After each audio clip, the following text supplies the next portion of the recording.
write some ballots.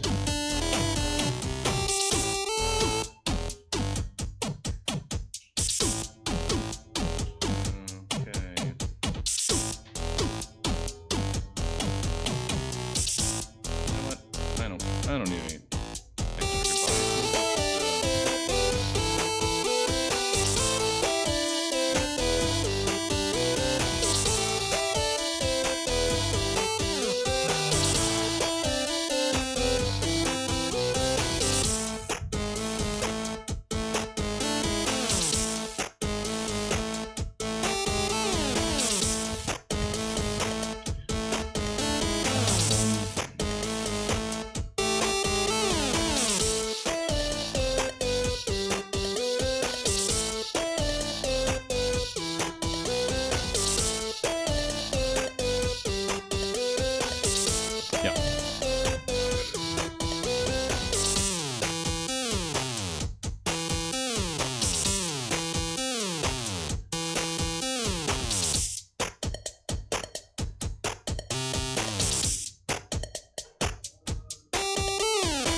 Dark in the city and the night is a wire. Steam in the subway and the earth is on fire. Oh yeah. Woman, you want me, so give me a sign. I'll catch my breath, I'm even closer behind. Oh yeah, alright. Well, in touch with the ground, I'm on a hunt, I'm after you. I smell like a sound, I'm lost in the crowd, and I'm hungry like the wolf. The sound of the lion is scorned and right. Howling a wine, I'm after you. My mouth is alive with juices like wine, and I'm hungry like the wolf. Stopped in the forest and it's too close to hide. I'll be upon you on the moon. Right side, oh yeah. Heart like drumming on your skin, it's so tight. I feel my heat in just a moment.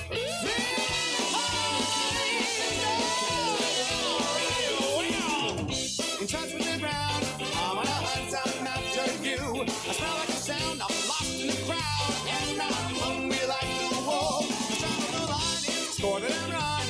Howling a wine, I'm after you. My mouth is alive with juices like wine, and I'm hungry like the wolf. Ooh, so hungry. Hungry like the wolf. I'm hungry like the wolf. Can't you believe how hungry I am? Hungry like the wolf. give it to me in my mouth. Sha-la-lo-lo, hey, 1, 2, 3, 4. You touch the ground, I'm on a hunt, I'm after you. I smell like a town, I'm lost and I'm found, and now I'm hungry like the wolf. I strut on the line, it's quarter down night. I'm hungry, I'm after you. My mouth's alive with juices like wine, and now I'm hungry like the wolf. I'm burning the ground, away from the crowd. I'm on a hunt, I'm after you. I smell like a sound, I'm lost and I'm found, and now I'm hungry like the wolf. Strut on the line, it's quarter down night. I'm after you. My mouth's alive, all running inside, and now I'm hungry like the wolf. I'm hungry like the wolf. Lord, I'm hungry, hungry like the wolf.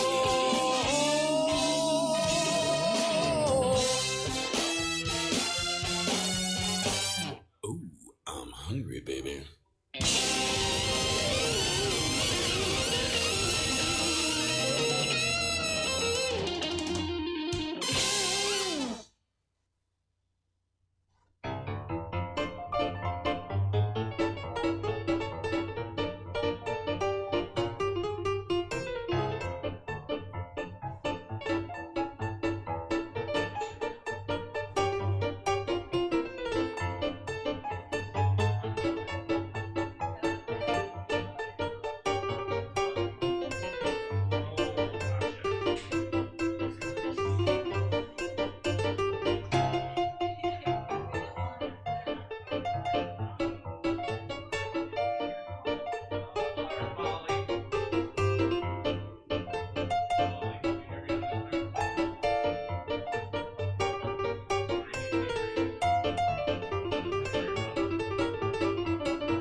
You could scarcely.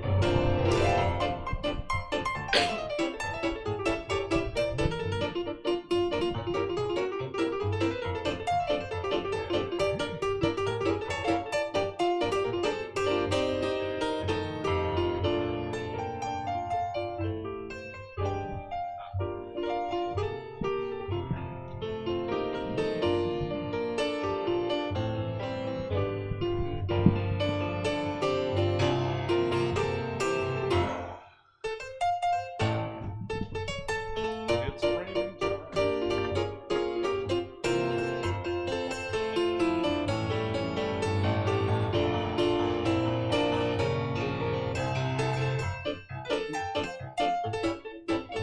Try it again. Jesse. Eric was picking up my mic for me.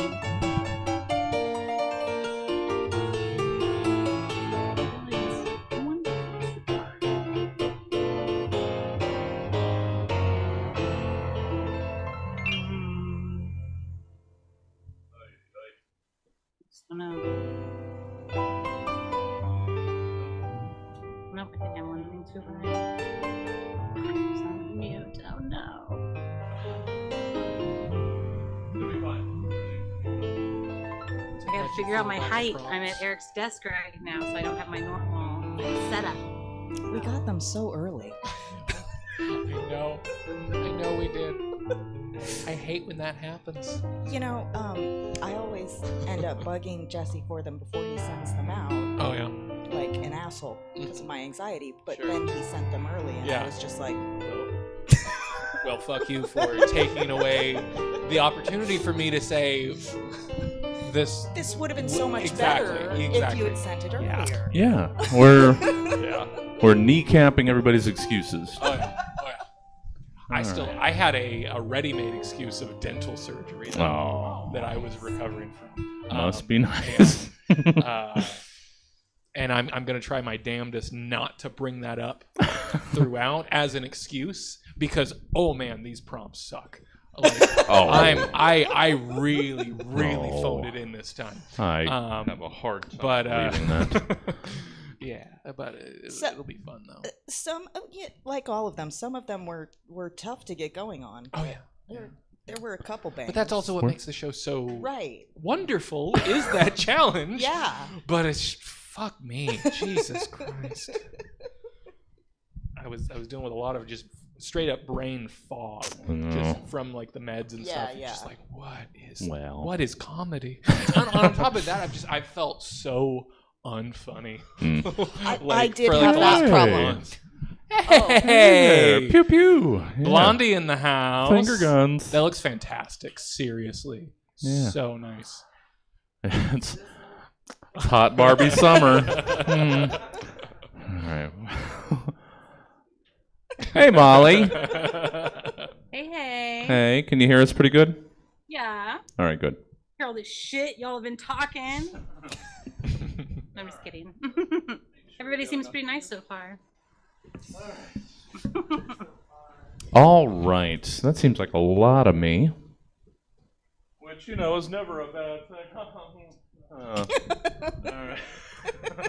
Oh, brother. This guy. To have confidence like that. No, it's Don't ask how I am if you're gonna it's all a fucking brittle your mask. mic. Do you have as much time as possible? Because that's what it'll take for me to tell you all about it. I could just keep going.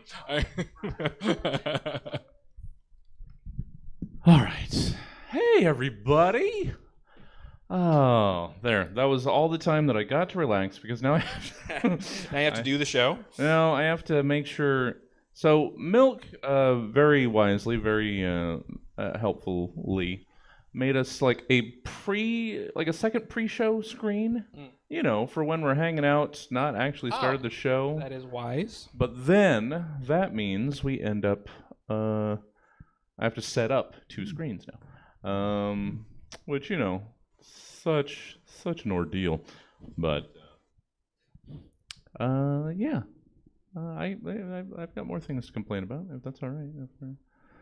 All right, so I'm just gonna finish setting everybody up so that I can hang the heck out and I can enjoy myself until I start panicking that the show's going too long and I have to worry about the 8 o'clock.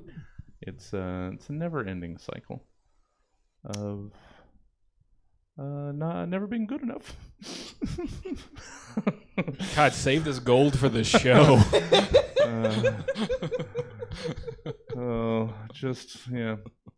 Let's bag up some of these crises for later, pal. Let's come on. Let's not empty our purse too early. All right. Okay, there's that. Okay. And then we have to get Jack. Oh, perfect. Oh, Jack, you landed so well in that spot. I don't even have to move things around. And Molly Doan! I'll just keep shouting your name. All right. We're getting you squared away. Everything's going to be fun. So this is me needing to figure out a better system for this, but that's okay. Is this too revealing? It's just, I don't wear the ankle socks a lot, but I've been doing it more lately because I've been doing like the blue and I can't wear black socks with that. I'm not a maniac. I got to wear the white. Hell yeah. Oh, awesome. Nice. It is what it is. I went sockless because I'm just a deviant. I could never. No, I could never. I am fully in the anti-sockless camp. I could never. Okay. I had some in high school because I wanted to be a hippie, and my parents wanted to encourage that because they thought it was fun and unique. So they got me Birkenstocks. I was like, it's just don't work for my skin. It feels wrong to be. Oh, I can't. Here we are. Hey. I am in the box there. Everything's good. Yeah. Hey there. Awesome. I just want to make sure the people in the room can hear Molly. Molly, hi there. Hello. There we go. Okay, just making sure. Don't want to miss a second of all the mall dog gold. Oh yeah. All right. Everything's set. 1 minute till. Love it. Love it. You're killing it, Jesse. I've earned the least selling White Claw we have. Which one we got? Ruby grapefruit? Grapefruit's up there with the like passion that one. fruits. Oh, yeah. Well, grapefruit is an inferior fruit. Ooh, shots fired. Oh, They're not meant to be eaten. They're meant to replicate fellatio. That's agreed. That's what grapefruits are for. Yeah. Is that you've never seen the use of a grapefruit? I've never done it, but it's the grapefruit like you like. Well, I misspoke. You're not replicating fellatio. You're using it to enhance fellatio because you take the grapefruit as you're slurping. And you're stroking with the grapefruit. So you slice the grapefruit down halfway. Okay, got it. And then do another slice. So you basically have So you have a wedge Like of a circular that you use as a stroker, basically. Okay. To aid fellatio. You could just use a citrus corer. Yeah. Like they have those. Yeah. Can't we just have like isn't this sort of just like a lime wedge? You take a shot and bite a wedge of lime? Well, no, it's the actual feeling, I guess, is supposed to be. So grapefruit is the there's a really feeling. there's a great video of someone demonstrating this. It was like a viral YouTube video like years back. Someone just going to town on like I think they had like a cucumber and the grapefruit and just slurping away with this thing. It's just slurping I'm away. fascinated by the slurp. It's fantastic. Jacqueline showed it to me like the first month we were dating. Well, that was a good. Exactly. That was just a nice sign up front of who you're getting involved with and what this is about, and there's no turning back from there. No, absolutely. That was all. All right, I gotta. Oh, is that making other that Jacqueline's taking care of now? Okay. Well, I want to hang out with you guys more. Yeah. The problem is, I know the verbosity of some of the panel, and I think everything but the first show has run like 10 or 15 minutes late. So I'm not going to happen this time. I guarantee it. All right. I'm going to be the reason this show ends early. I've been practicing talking real fast. Oh, don't talk fast. We don't want to rush anything. We don't want to miss anything. Sure. All right. So I'm going to real quick. I'm going to get the little tin for collecting votes. And Sounds then good. We're going to start the gosh darn show. Wonderful. I'm so happy to be here with you guys. You guys are wonderful. Yeah. I will work on my making sure I'm ready more than a minute before so that I can hang out some more. But I think we got some Schlorpen cold open, so I think that'll do. Content. All right, I'll be right back, and then we'll get the show. I might even get a second. Woo! Yeah. I'm just getting the thing. So who did the hair? Was this like a professional salon or someone you know? Or okay, sweet. Yes, yeah. I don't know her personally, but I know who you're talking about. Yeah, absolutely. Cool. It looks great. I believe it. Mm-hmm. My goodness. Because there is yet to a be voting determined. portion of this program.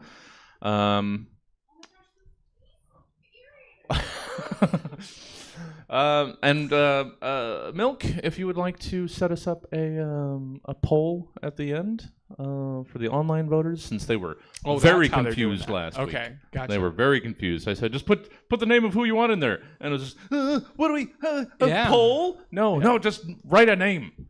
They've been under their faces for an hour. You have to have associated a name with this face by now. Oh, okay. Well, that'll work. Milk can't make a poll. You can't sign it. It doesn't matter. It doesn't matter. We're gonna get things going. Michelle, you're very supportive, and I appreciate it. I truly do. That didn't sound genuine, but it was. Yeah! Woo! All right. Then let's get this going. Thank you all for coming out. Thank you for watching. Got a nice, healthy audience online. There's going to be a lot of votes tonight. You guys got to really earn them. This is going to be a thing. All right. We're ready over there. Let's go to the actual show screen. Look at that. So many screens. So many pre-shows. So much. All right, let's do the gosh darn stab show. Thanks for joining us, everybody. Let's do There were some words in there. 24 to 92 hours ago, Stab's team of comedy scientists commissioned 3 specific humorists to give various potentially comedic takes on several random topics, which they will now perform for the first and likely last time in front of a live studio audience in a show called Stab. This is Stab, and you are shin deep in the first round of Stab's 10th anniversary tournament. I'd just throw those socks away after this. Now let's introduce tonight's panel. Our first panelist, Musk's Rats. He's the co-host of Warm Takes. It's Corey Behringer. Hey! Our second panelist is almost nearly completely semi-transparent. He's an incredible artist and comedian. That's Jack Marie. And our third panelist doesn't believe in apples, no matter how many weird pears you show her. She's a Stab show favorite. It's Molly Doan. And I'm your host, Jesse Jones, the garlic salt of the earth. Welcome, everyone, to the Stab show. That tickled me. That was good. I like that because it's accurate. It is. Yeah. A little stank to me. Welcome to the Stab Show. We've reached the 4th contest in this, the first round of our very understated 10-year anniversary tournament. And your votes will determine who advances to the semifinals, so, maybe pay attention a little. Now let's meet tonight's panelists. Hey, Corey. Hey, how's it going, Jesse? Hi there. I'm so good. You are. So good. Obviously. I'm so You're good. here. I'm here with like 3 real hard-hitting panelists. No matter how much you guys have been talking yourselves down in the pre-shows. That's what you got to do. I'm looking forward to it. Yeah, well, likewise. see, that's the thing. That's the thing. I'll go back to anytime I didn't, I hated what I came in with. Everybody just fucking loved it. Yeah. Anytime I come sauntering in. I nailed this one. Why is nobody laughing? And that has been such a recurring theme in my life for like the last year. I'd say it's just the downfall of expectations, and trying to avoid expectations at all costs. Sure. So, yeah. Never believe in yourself. No, well, it's not even that, but just like having an expectation that is just not reasonable, and I don't think it's ever reasonable to expect rather than be open to the possibility of, if that makes sense. There's a difference between an expectation and a possibility. Okay. And this tonight, it's very possible I'll be funny.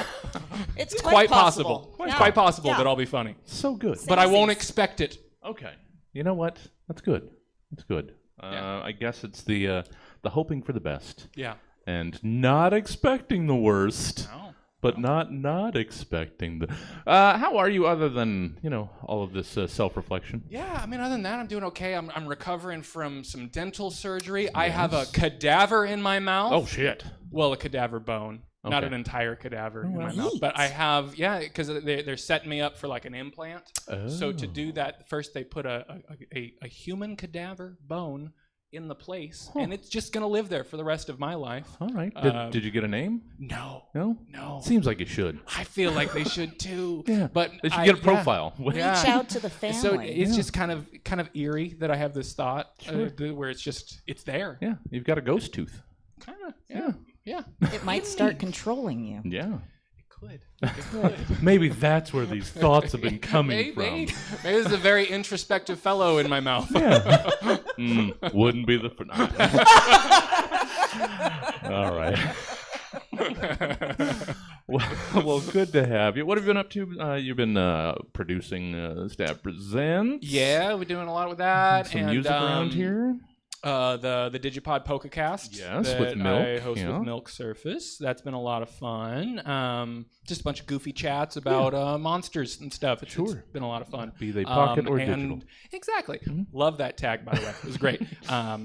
And I guess Warm Takes is coming back in September. Yeah, September. We're bringing back Warm Takes, so that's going to be fun, too. Long time coming. Yes. Somebody had to go and be very important at their jobs. Actually, both of you guys. I was thinking more Emma getting all sorted, but you were Also, Not very, important. very but busy. Very busy. Very busy. Yeah. Well, I thought you got like 7 promotions at once. I don't know. It felt like you got escalated through your. It escalated is a good word. But yeah. All right. Yeah. Well, I'll stop thinking you're good or important, Corey. I stopped a that'll long help. time ago. Get on my level, Jesse. All right. All right. Well, thank you, Corey. Good to have Yeah. you. Hey, Jack. Hello. How are you? I'm doing pretty good. Yeah? I guess. All right. Well, I shouldn't have followed it up because then that just gave you the opportunity to downgrade it. And that was my fault. I'm Take doing that. fantastic. Hell yeah. This is an amazing year for Jack. Oh, your shoulder's just so worn out from all the fist pumping. Oh, that's so true. So true. God, so sore. Well, what have you been up to specifically? Anything fun, interesting since last you were around these parts? Since last I was around these parts, I don't know. Working on my sketch show, but Oh, also trying to take care of chickens in this heat. Yes. I've had to make so many buckets. Mm. And when I say me, I mean Kevin. Sure. Yeah. You had to supervise the making of so many buckets. Yeah, so many buckets. Because they all just started leaking water. And then the birds, chickens freak out if they don't have water for like 2 hours. Okay. So, especially in 110 heat. Well, sure. Yeah. I mean, that's fair. It's fair. If you were outside in the 110s, you would likely freak out if you didn't have water for a couple hours. So how about you give the chickens a break? I guess that's when you true. When you put it that way. Yeah. I was yelling at them a lot for whining. Yeah. But that's... Yeah. I'll be just more absorb compassionate. some moisture from the air. Come on. Be one with nature, you fucking chickens. Sorry. Yes, and you're doing Transschedule. Yes. Yes. Yeah, we have a show coming up next month, I think. Yeah. No, the month after that. September. Oh, well, all right. Yeah. Yeah, we're down to quarterly. Yeah. Quarterly production. Yeah. Well, good to have you. Always fun to have Jack around. Was getting caught up on episodes? Was editing one with you complaining about chickens today? So yes. Yeah, Sweet. That sounds Sweet. right. I think all I do is complain about chickens, but I love my chickens. They're like the best thing about my life. Well, that is not what you said in this episode of last year. What? Oh yeah, I'm wearing my flock Oh, hat. hell yeah. Oh, nice. Yeah, Flock, yeah, because chickens. yeah, it's the manliest thing I own because I got it at the Tractor Supply. Hell yeah. Yeah, yeah. Mm-hmm. Yeah. But that's all I have about chickens. Sure. Yeah, we're good. Got my chicken update. That's all all I my needed. chicken material. Yeah. Well, good to have you back, Jack. Looking Good to forward be to hearing here. what we got here. And hey, it's Molly Doan. Yeah. Yeah, what's up? What's up? I'm on the screen. You are. What? I'm AI. Yes. You are the problem, Molly. I'm gonna take your show. Well, I gotta give a little bit more Molly audio, I think. There we go. How you doing, Molly? It's like the third time you've asked me how I'm doing, and then you immediately go and fiddle with your mic. You know what? Fourth and fifth times. How you doing? I'm okay. I'm Yeah. good. I'm good. How's LA treating you? It's good. It's very hot here. Is it? But I've gotten used to it. I was able to have a couple of days at a pool, and so Nice. I did a bunch of cannonballs. And I don't know. I just think that gets you used to the heat, I guess. It was fun. There were goggles where it covered my nose, so I was able to do handstands and dive, and Oh. it was just so much fun. It sounds it. You been doing anything fun, creative-wise lately? Yeah, I've been getting back into the live performing, Nice. and it's been going good. Everyone is cool and nice, and that's good because I was kind of socially anxious about it. Sure. It's hard after the last 3 years to assume everyone isn't mean. Mm-hmm. I don't know. Maybe I'm a little twisted, but I'm trying to rewire, and all the nice people are helping me. But other than that, yeah, I'm feeling good. I'm living life. I got these new earrings for my Yeah. earrings fans in the chat. They are geese in boots and a top hat. Nice. Yes. It was the first thing Michelle noticed. Immediately Michelle was about the geese earrings. Is Peach there? Yeah. Oh, hell yeah. Hell yeah. Happy Peach went out. Go, Yeah. girl. It's good to see you. Not on a second Saturday. On a Friday night. Awesome. So, UCB, Pack, where are you?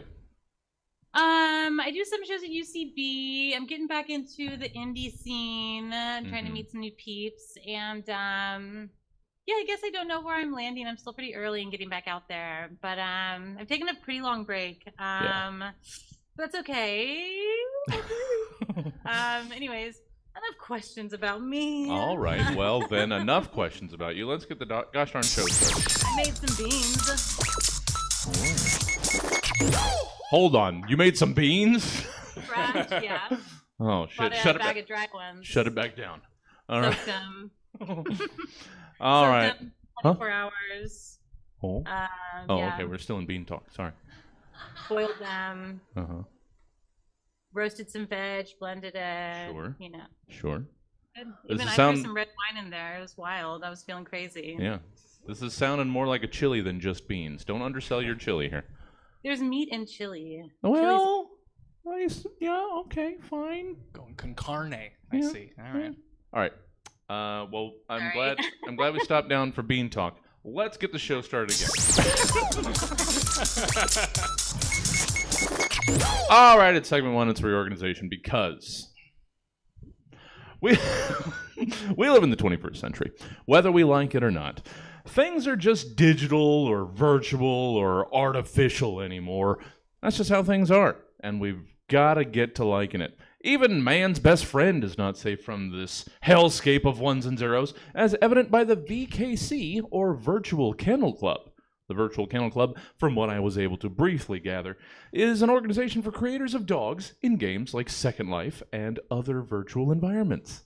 This is the way of the present and foreseeable future, and we're just going to have to live in it. Whether we like it or not, that's VKC, but how about instead we choose to forget what I just told you that VKC otherwise stands for, and instead give us who or what else VKC might stand for or represent to you. I'm done saying the letters VKC, except I'm going to say them like 5 more times. Starting with this one, Corey, let's hear your VKC. Children of the night, what beautiful songs they make. Hi-ya! Welcome to my dojo. Please allow me to introduce myself. I am Count Wacula. For hundreds of years, I have roamed the misty hills of my homeland, searching for my true calling. As I came to discover in the late 80s, it was neither draining the life from my victims or roller derby, as I had so hoped it might be. Sure. Instead, I was thrust upon a nearly bloodless path of broken 2x4s and belts displaying various colors of accomplishment. It is not entirely bloodless, but through my own trials of discipline, I have learned to control my hunger for the sweet red nectar of life, and limit my meals to just the weird adults that take my class, even though it's clearly meant for kids. Blah. I mean, seriously, it's in a strip mall next to an iHeart Teriyaki. Sign up today for my vampire karate class. Yes.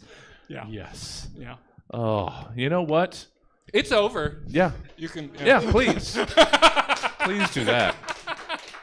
I was just going to say, the fact that from the first blah, I could see it coming all the way down the road did not lessen my joy. Thank you for that. Yeah. Oh, yeah. Vampire karate classes. They're filling up quick, guys. Get your blood red belt blue. Thank you, Corey. Wonderful. Oh, so good. Hey, Jack. Hi there. Hello. Hi there. Hi. Very, very rough and tumble hatted Jack. Yes. Uh, It's a macho hat. so I'm much. ready. Let's hear what you have in the way of a VKC. Well, at first I thought it was me. You know, just forgetting to close the cupboard doors. I'm an airhead sometimes, you know. But one time I hit my knees particularly hard on a cupboard door I knew I hadn't opened. That cupboard houses our mausoleum for countertop convenience appliances. You know, the Instapot, the air fryer, the Vitamix blender. So I was a little scared, and I got online to do some research, and I realized I wasn't alone. As many as 400 homeowners and renters are afflicted each year with vengeful kitchen cabinets. No one knows if it's the spirits of dead appliances, the pain of chipped plates and separated Tupperware taking spirit form, or if the cabinets were just hung wrong. It might be the devil. I don't know. I've never been good at science. But I do know what worked for me. I treated my VKC with magnetic toddler locks. Not today, Satan. Yeah. Sometimes it's the simple solutions. For those vengeful kitchen cabinets.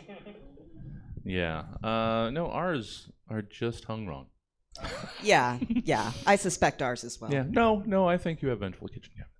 Okay, that's fair. We just live in a shitty apartment. Yours are out to get you. So just so long as you know that. Thank you, Jack. So good. Hey, Molly. Hey. Hi there. How about you wrap up this first segment with something in a VKC? Okay, yeah, I'm happy you came over to me because I am like, Jesse, what are you doing? Oh, Everybody already knows what VKC stands for. sorry. It's the hottest event of the summer. Okay. VKC, Vacaville Ketchup Carnival. People travel from near and far for the Vacaville Ketchup Carnival. Why? Because they love ketchup. Yeah. Vacaville Ketchup Carnival has everything, but no barbecue sauce is allowed. It's too spicy. The Vacaville Ketchup Carnival foods include ketchup funnel cakes, deep-fried ketchup on a stick, ketchup corn, and dino chicky nuggies. Well, Plus a live cooking demonstration from famous chef Giada de la Ketchup, showing the crowd how to make sizzling ketchup fajitas. VKC drinks include ketchup beer, Ketchubucha, and crowd fave, frozen Pinot Ketchup slushy. Bring the kids because the VKC has the Ketchup Kids Zone, where your little tomato tots can enjoy ketchup bag toss, ketchup dunk tanks, and sticky ketchup maze. They might also run into the VKC mascot, Catsup, the ketchup clown. Watch out for Catsup's rival, Mustard Mouse, and Catsup's BFF, Mayonnaise Marlin. Note, no smoking in the Ketchup Kids Zone and no barbecue sauce. It burns their tongues. The VKC rides and entertainment also can't be beat.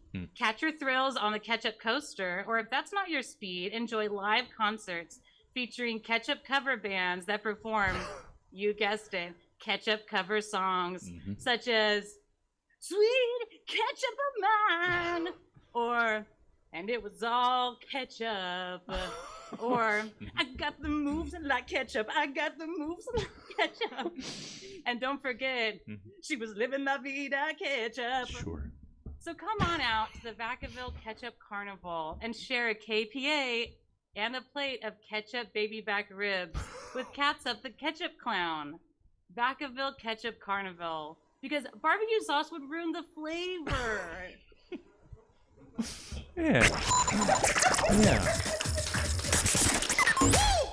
Yeah. Ketchup's here to celebrate the dish. Barbecue sauce is here to just push it out of the way. And I'm barbecue sauce. Sorry. She convinced me. So barbecue sauce could run. Thank you, Molly. So technically a vegetable in the 80s. Thank you, Molly. Segment 2, it's Topical Haiku Challenge. So, writers of things and pretenders of being things which were written are on strike. I guess we're... Yeah. Yeah, they should be. Yeah. Yeah. All because of some tiny little thing like being grossly undercompensated for all their work, which makes boatloads of money for people in charge, and or the potential of their physical and vocal likenesses being purchased by soulless corporations to be used in perpetuity with little to no compensation for the former owner of said face or voice. You know, ticky-tack little bullshit stuff. So in today's topical haiku challenge, you're asked to give us 3 haiku each in regards to the near total closure of the Hollywood glitz machine due to the striking of all the talent involved. So, let's hear about the entertainment strike, 17 syllables at a time, as accompanied by our very not racist Irish jig. Yeah. It often is. Do I overwrite things? No, you shut up. Corey. Yeah. Let's hear haiku number 1 in regards to the Hollywood strikes. Hollywood elites. They could never do my job because I don't have one. Yeah.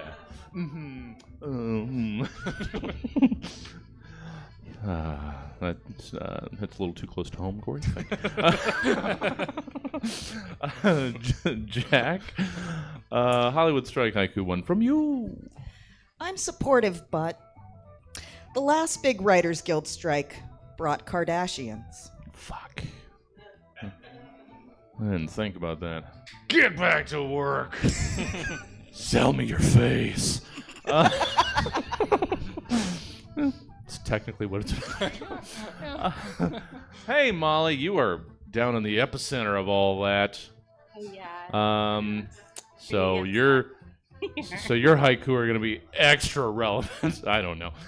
Can't really hear over that. Yeah, it's a pretty raw thing. Over here, everywhere it is. This isn't part of my haiku yet. So for my haikus, I decided I would do, in case people were counting my syllables. Oh, well. I decided to do my haikus as things and shows we'll see if the writer's strike continues forever. Sure. And I think I guess, do we need writers? I guess I'll let you guys judge. We'll see. This is what's coming. Okay, this is my haiku now. Yes, starting. Sexy action flick, Peppa Pig and Pickle Rick, killing poor people.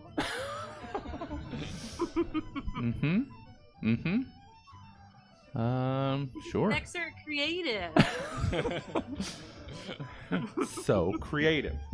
Thank you, Molly.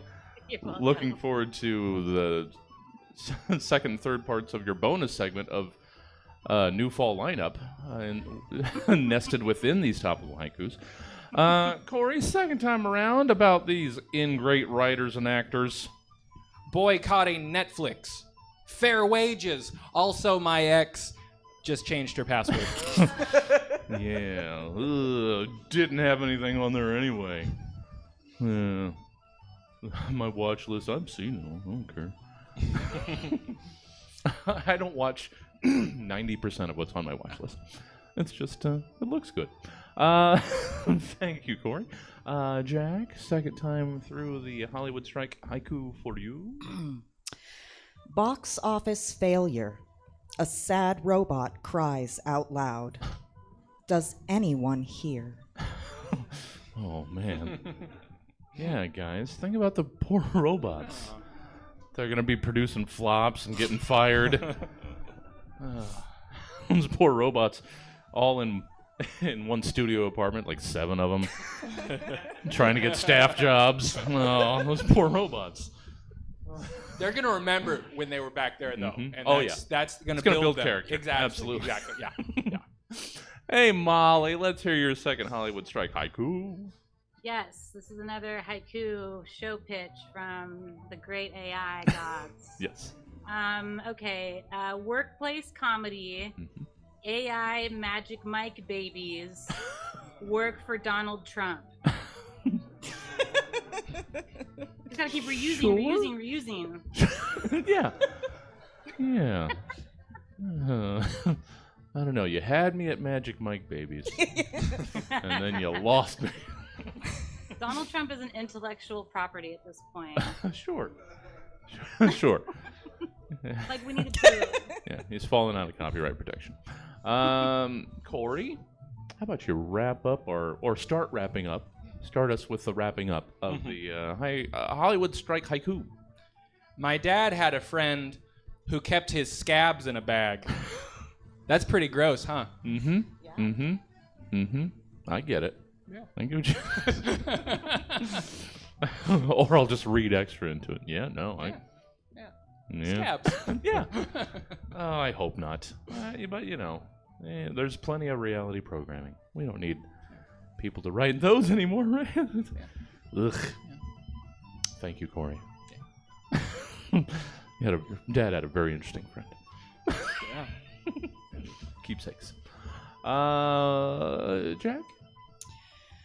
Okay, well, this isn't as much about the strike as it is about me and my feelings on having to write about it. Okay. Here we go. Mhm. Great in theory, sure. It's not always about me. But in practice, how? All right. Yeah. All right. I'm sorry. Yeah, it is. It does seem insensitive to make you guys write about striking writers. You know what?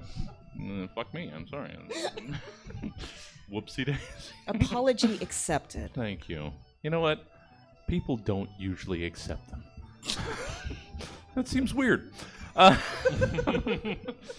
you, Jack. And Molly, hey, how about you wrap up our support, complete support of these striking artistes with your third Can you haiku? hear me? I can. Okay, can the audience hear me? I believe so. All right, cool. Just making sure. Maybe I need to enunciate more. All right, let me give her more. La la la la la. All right, I hope everybody can hear. Okay, great. Thank you, Milk. Cooley. All right, my last one. Another haiku pitch from AI. Actually, from me, trying to be AI. Okay, here we go. SpongeBob hates unions. He teams up with Paw Patrol to outlaw healthcare.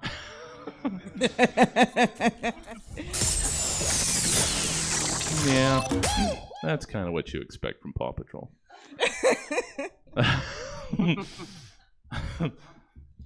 It's the most fascist of the toddler shows. Yeah, no. 100%. All pet cops. Thank you, Molly. That was some haikuing about, maybe I shouldn't have drawn attention.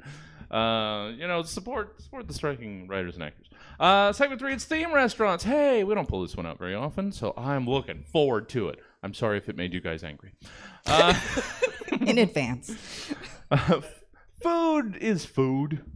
It all basically tastes the same, just gray, flavorless slop shoveled into our big, dumb nutrient holes, unless you zazz up where you eat that food with some kind of wacky novelty splish and splash. Throw around a loose theme and some bright colors, and automatically any frozen dreck recently reheated becomes a party. At least that's the theory behind theme restaurants. And in theme restaurants, your job is to give us a rundown of the decor, experience, and menus of restaurants themed around these various subjects. This could have been difficult. Corey, thought this might be fun. Your theme for your restaurant, it's strictly vegan, more or less. All right, this is a commercial. Okay. A lot of restaurants want to talk a big game about all the tasty food you're going to get. But not us. We don't do that. Instead, we'll tell you what you're not going to get. Milk. Eggs. Animal meat. That's right, folks. We're vegan. So get ready for some fantastic signature dishes that'll make you wish you kicked that stuff out of your diet a long time ago. And you know what? Just for fun, because we told you about some stuff you're not going to get, here's some stuff you might get. Very small bugs. Probably the smallest bugs you could ever see without a microscope, so there's no way you're tasting them. If you think you did, get real. No, you didn't. Lard. We try to keep it out of the fridge, but the chef keeps buying it and then using it in his signature dishes. It's all right. There's also the occasional fingernail. This doesn't happen a lot. That's why I said occasional before. Come on. But it's happened enough that the lawyer said it has to go in the commercial. So come on down to Vaguely Vegan, where our motto is bugs don't count. Yeah, they don't. Right? Yeah, There's like an allowance for the number of bugs you can have in a thing. Yeah.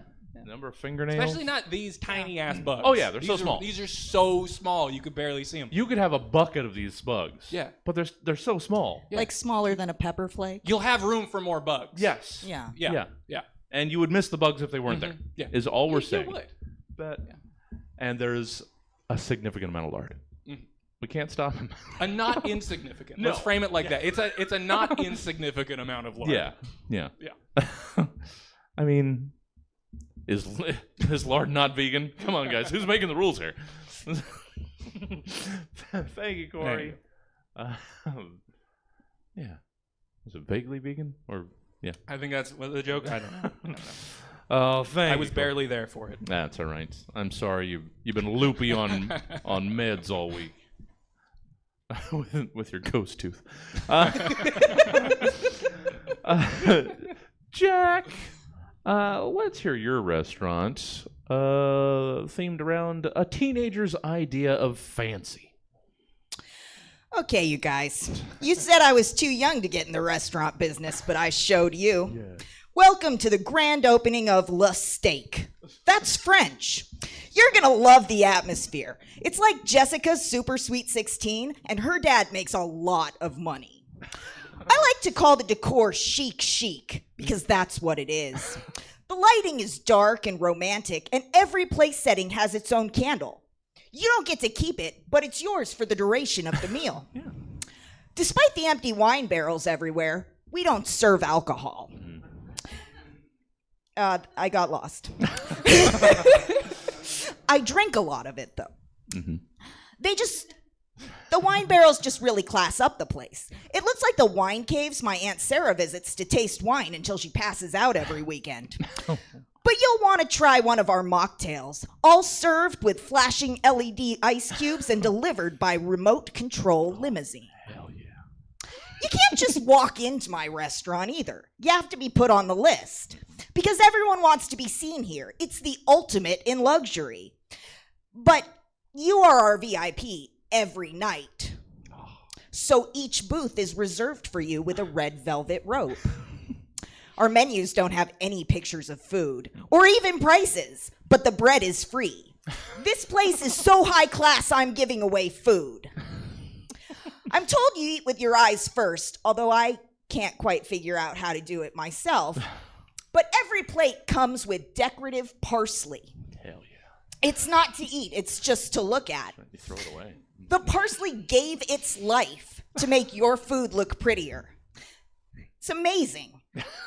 I mean, we put all sorts of extra stuff on your plate. Parsley, lemon slices, those flowers you can eat. I wouldn't, though. They taste crappy.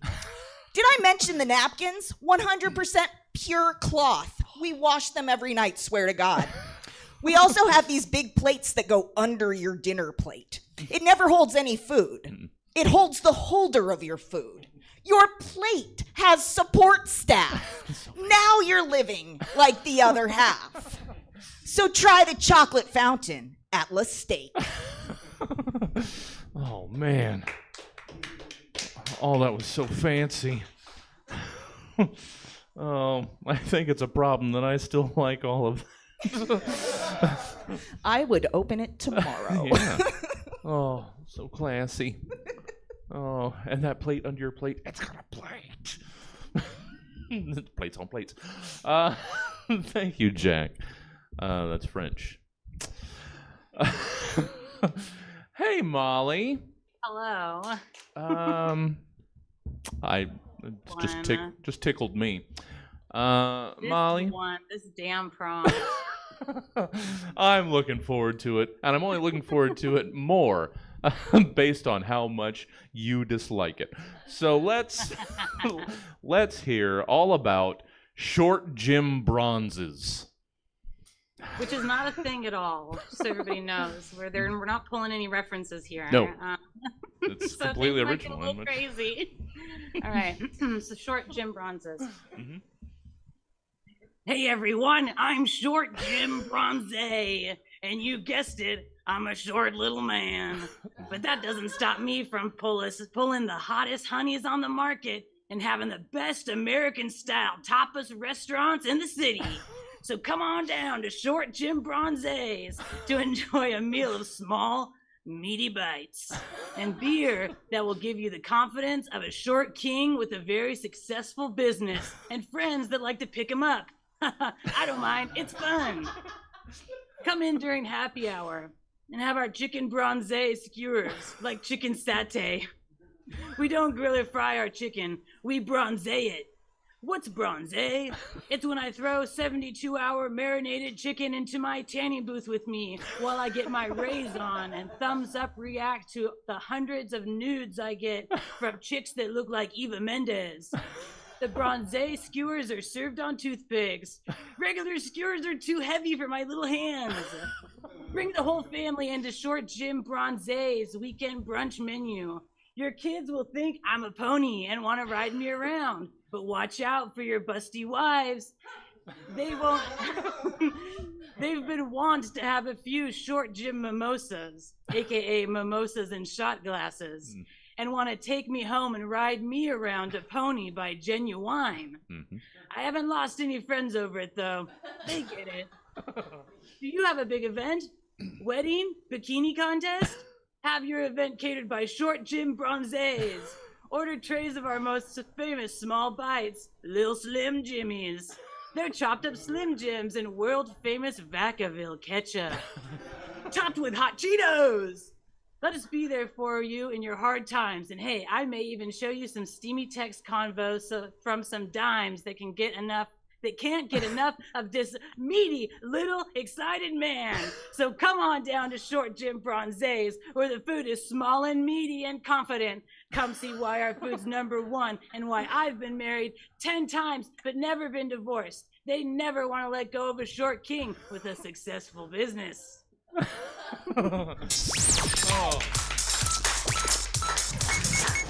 it's Bronze. Short Jim Bronze. The choice I made. If I just saw something listing American style tapas, I would go there. Ritz crackers and cheese whiz. Oh hell yeah! Oh, and they leave the can of easy cheese at the table.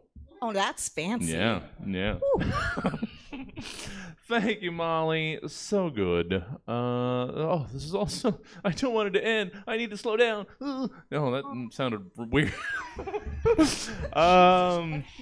I don't know. I was trying to enjoy the show, and then it took a weird turn. I'm tired. I'm gonna take a nap under the podium. You guys do the rest of the show. It's segment 4. It's dating profiles. I'm not going to launch into a disparagement of dating like I usually do at the top of this segment. From what I understand, it can actually be fun. That's what I hear. I mean, it must be. Or why would people go to places with people they barely know and chat about stuff over cups of this or plates of that? There must be something to it. So, yay, or something. And so in dating profile, you're asked to give us the dating profiles of the following people, places, or things, searching for someone to share some time with out in public so that maybe they can meet each other's privates later. Corey, how about... Oh, I'm looking forward to this. Corey, let's hear your dating profile from someone who wears a lot of croc charms. My name is Timothy, and I wear a lot of croc charms. My croc charms tell a story, but their story is not yet complete. For millennia, I have wandered this scorched earth, collecting charms, and placing the charms strategically in the spongy cavities of my crocs. Some of my favorites are as follows. Pineapple charm. Rubber ducky charm. Race car charm. Farm charm. Chicken parm charm. School marm charm. The following charm has yet to be found. Boyfriend charm. Mayhap this is you. If it is, I would solemnly vow to protect you with my keep you safe from harm charm. Please. How could anybody refuse? Keep you safe from harm. Corey Behringer. Dating profile. I do need to know real quick before Yes. we move on. Did you know that Jacqueline has croc charms? I did not. In her crocs? I had not we seen- weren't sure if you had No. overheard us talking about No. her croc charms. I hadn't- Because she rocks the croc charms. Okay, I Yeah. hadn't seen. It was just a beautiful coincidence. Yeah. then. Great. It was not meant disparagingly at all. I've never seen Jacqueline's Crocs, so therefore I've never seen the charms within. I just noticed they're a thing now, and I think they're great. Yeah. I think they're cool. Yeah. why not? Yeah. It's I don't like- have crocs No. yet. I feel like it's going to happen, though. Yeah. It's probably going to happen. Sure. They look comfy. Yeah. Well, I mean, especially I don't know how much time. I mean, coming from somebody that used to spend all their time on their feet, I would assume that's a good vote in favor. Yeah. Yeah. Nice. Yeah. Yeah. You Personalized. just let you'll give your Crocs the opportunity to speak their minds too. Yeah. I want to tell my story. Thank you, Corey. Thanks. I'm sorry if anybody took that as an attack on charm Croc rockers. I don't know them enough. Jack. Oh yeah, I was talking about my file that has stocks of old prompt ideas that sometimes I just can't get to. This has been on there a while, so let's hear your dating profile from a back seat full of Goodwill donations. I'm a back seat full of Goodwill donations. Yeah. Right. With its own car and residence. Look, I'll be honest, I'm a mixed bag. We both know I'm at least 50% garbage. But I do really care about helping the needy. I can be fragile and prickly, but I have a softer side. I think it's old bedding. I have a lot to offer the right person. I'd be a great match for someone who wears a woman's medium with size 7 feet in a bohemian style on a budget. But I'm not picky. Look, baby, this isn't my first rodeo. Everybody has a past. You wouldn't be my first love, but would you be my last? Mm-hmm. No breeders. I don't want your stot-nosed brats powering through my stuff. Fair. Oh. That's how it ends. Yeah. Yeah. Just Mike confidently pulled away. We are done here. Thank you, Jack. Yeah, it's a mixed bag.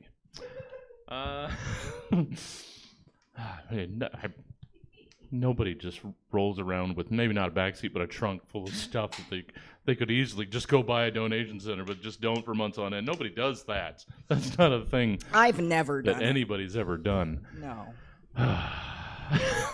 Thank you, Jack. Hey, Molly. Hello. Hi there. Let's hear. I don't know. I'm interested in hearing this. Love giving me dating profile. Yeah. Let's hear, Molly Doan, your dating profile for odd numbers.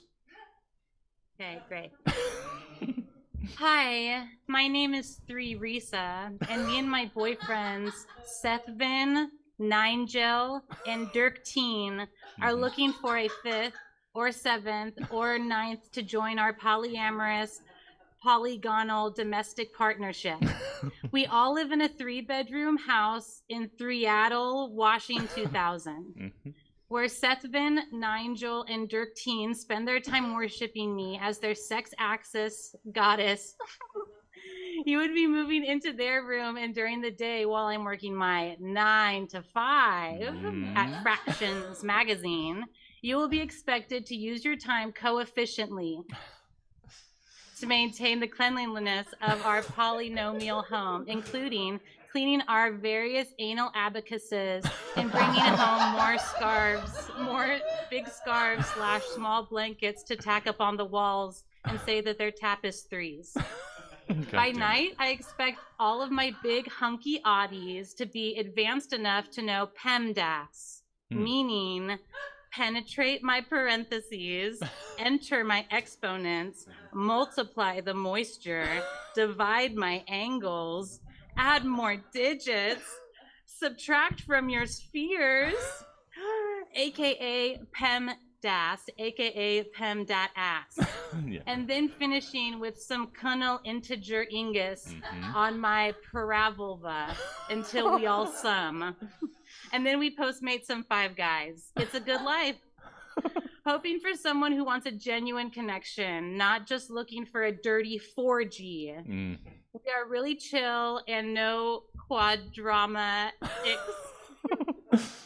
Rent is $793, and we are not 420 friendly because none of those are odd numbers. No. If you're seeing this, maybe it's a sign or a cosine. Now I'm tangenting. Oh, and sometimes on the weekends we go out and murder letters. Numbers don't like letters. Hope to hear from you soon, cutie. Oh. Numbers don't like letters. They're enemies. Yeah. Everybody loves. If there's one thing the Stab Show knows, it's that everybody loves number wordplay. It's just that's our bread and butter around here. Thank you, Molly Doan. Oh, we've arrived at the final segment. Oh, so sad. Oh. Well, I know it has to happen. We've got a 9 o'clock and a 10 o'clock. I'm in a pretty good mood about it, actually. Yeah. Come on, Corey. You're doing great. Gosh darn it. Everybody, line up at the door. Hug train when Corey leaves. All right, it's segment 5. It's movie makeup. Guys, I'm not saying let's be scabs. But for many of us, this strike is going to be our best opportunity to ever break into the business, so integrity be damned. Let's write some movies. We'll all pinky promise not to rat each other out, or at least to just hold this knowledge over each other should one of us make it. Everybody wins! Any hoozle. In movie makeup, you have all been asked to give us your synopses of made-up movies based on the following titles, pulled from the various random title generators of our friends at seventhsanctum.com. So let's do shameful things for our big breaks. Corey Behringer, let's start off our making up of some movies. Just turn it up out there, Jacqueline. I'm sorry. Let's start it off with the synopsis of your movie, Wild West Uncle. This summer, see the only film brave enough to ask the question, what if there was a cowboy and he married your dad's sister? Well, howdy, partner. Looks like you're going to be seeing me at some barbecues from here on out. He's rootin', and if you pull his finger, he's tootin'. That's because he is Wild West Uncle. Hell yeah. Giddy up, nephew. We got to get ready for my duel with the sheriff. He's going to have hell to pay for giving me that DUI. We ride at dawn. My horse is a Ford Pinto. Yeehaw! Coming soon to an old-timey saloon near you. Hell yeah. Corey Behringer, everybody. Yeah. Corey Behringer. Deserve it. And his pal Toothy. Corey, hey, how can people enjoy so much more Corey so much more often in their lives? Yeah, you can follow me on Twitter and Instagram and TikTok. Sometimes I'm still there. All at Hunky Corey. And I'm on a bunch of Stab shows. Bunch, so you can find me here. So getting back into the swing of things. Yeah, a little bit more. Yeah. After a little bit of a well-deserved hiatus. Yeah. You know what? Anytime you can get away from this, do. Oh yeah, absolutely. Yeah. So good to have you, Corey. Yes, this was a hoot. Always, thank you very much. Always a pleasure. Jack, hey there. Let's hear what you've got in the way of the synopses of this made-up movie title, Fabulous Infiltration. Noah is a recently out trans man looking for love and community. He joins what he thinks is a gay fraternal organization and finds himself directing the talent show at a Proud Boys retreat. Braxton, a proud boy with a well-toned body and a dark secret, recognizes Noah from Grindr. Together with his buddies Zeke and James Robert, Braxton does everything in his power to stop the show and capture the infiltrator. But the show must go on. Can Noah outwit his foes with glitz, glam, and his imperviousness to crotch kicks? Will the MacArthur triplets pull off their dance number? And what will happen when a wild string of events leaves pouty heartthrob Noah and ripped hunk Braxton locked alone in the green room? Yeah. Come see the movie that audiences gave 5 eggplant emojis. Fabulous infiltration. Yeah. Oh. Jack Marie. And I don't know why we were all so universally tickled by James Robert, but god damn it, we were. It worked so well because I feel like we've all known that person. Yeah. Like, who has, like, why that name? I wasn't ready for a too regular name. Yes. It's if you do 2 names, it's usually one's kooky, but James Robert as a Always proud funny boy, to yes. me, though, when I encounter that in the wild, it's always just funny the to me. long form version of Jim Bob. Yeah. Yeah. And That's exactly what it is. Don't break it down for us; it'll lose the magic. I know, never explain your jokes. Yeah. Hey, Jack. How can people get more Jack Marie in their lives? Well, if you heard me and thought that you were missing out on Jack, you can follow me at himbohotamus on Instagram, and I've got a sketch show coming up in late September 28th, I believe. Okay. So trans schedule, that's at Comedy Spot, and that's all I'm doing right now. All right. Well, we'll try and make that less the case and get you around here more often. Thank you, Jack. And Molly Doan, before we get to your movie, how can people get more Molly Doan where they work and bank? I would say probably follow me on Instagram. That's the only one I really use. So if I get support there, then maybe I'll want to use the other ones. So yeah, follow me on there. That's what's up. Awesome. Well, Molly. Yeah. Oh, it's under there. It's on the screen. What is it, Molly? Mothman, like Mothman, Mothman. and my name. There you go. I was so scared of Mothman growing up, so I decided to make it my Instagram handle Yeah. to conquer my fears. Take Whatever. it back. Yeah. All right, He's not Molly. gonna come get me. Nope. Molly, let's close out this program. Let's hear what you did with your made-up movie title. Pretty Bogus People. Okay, great.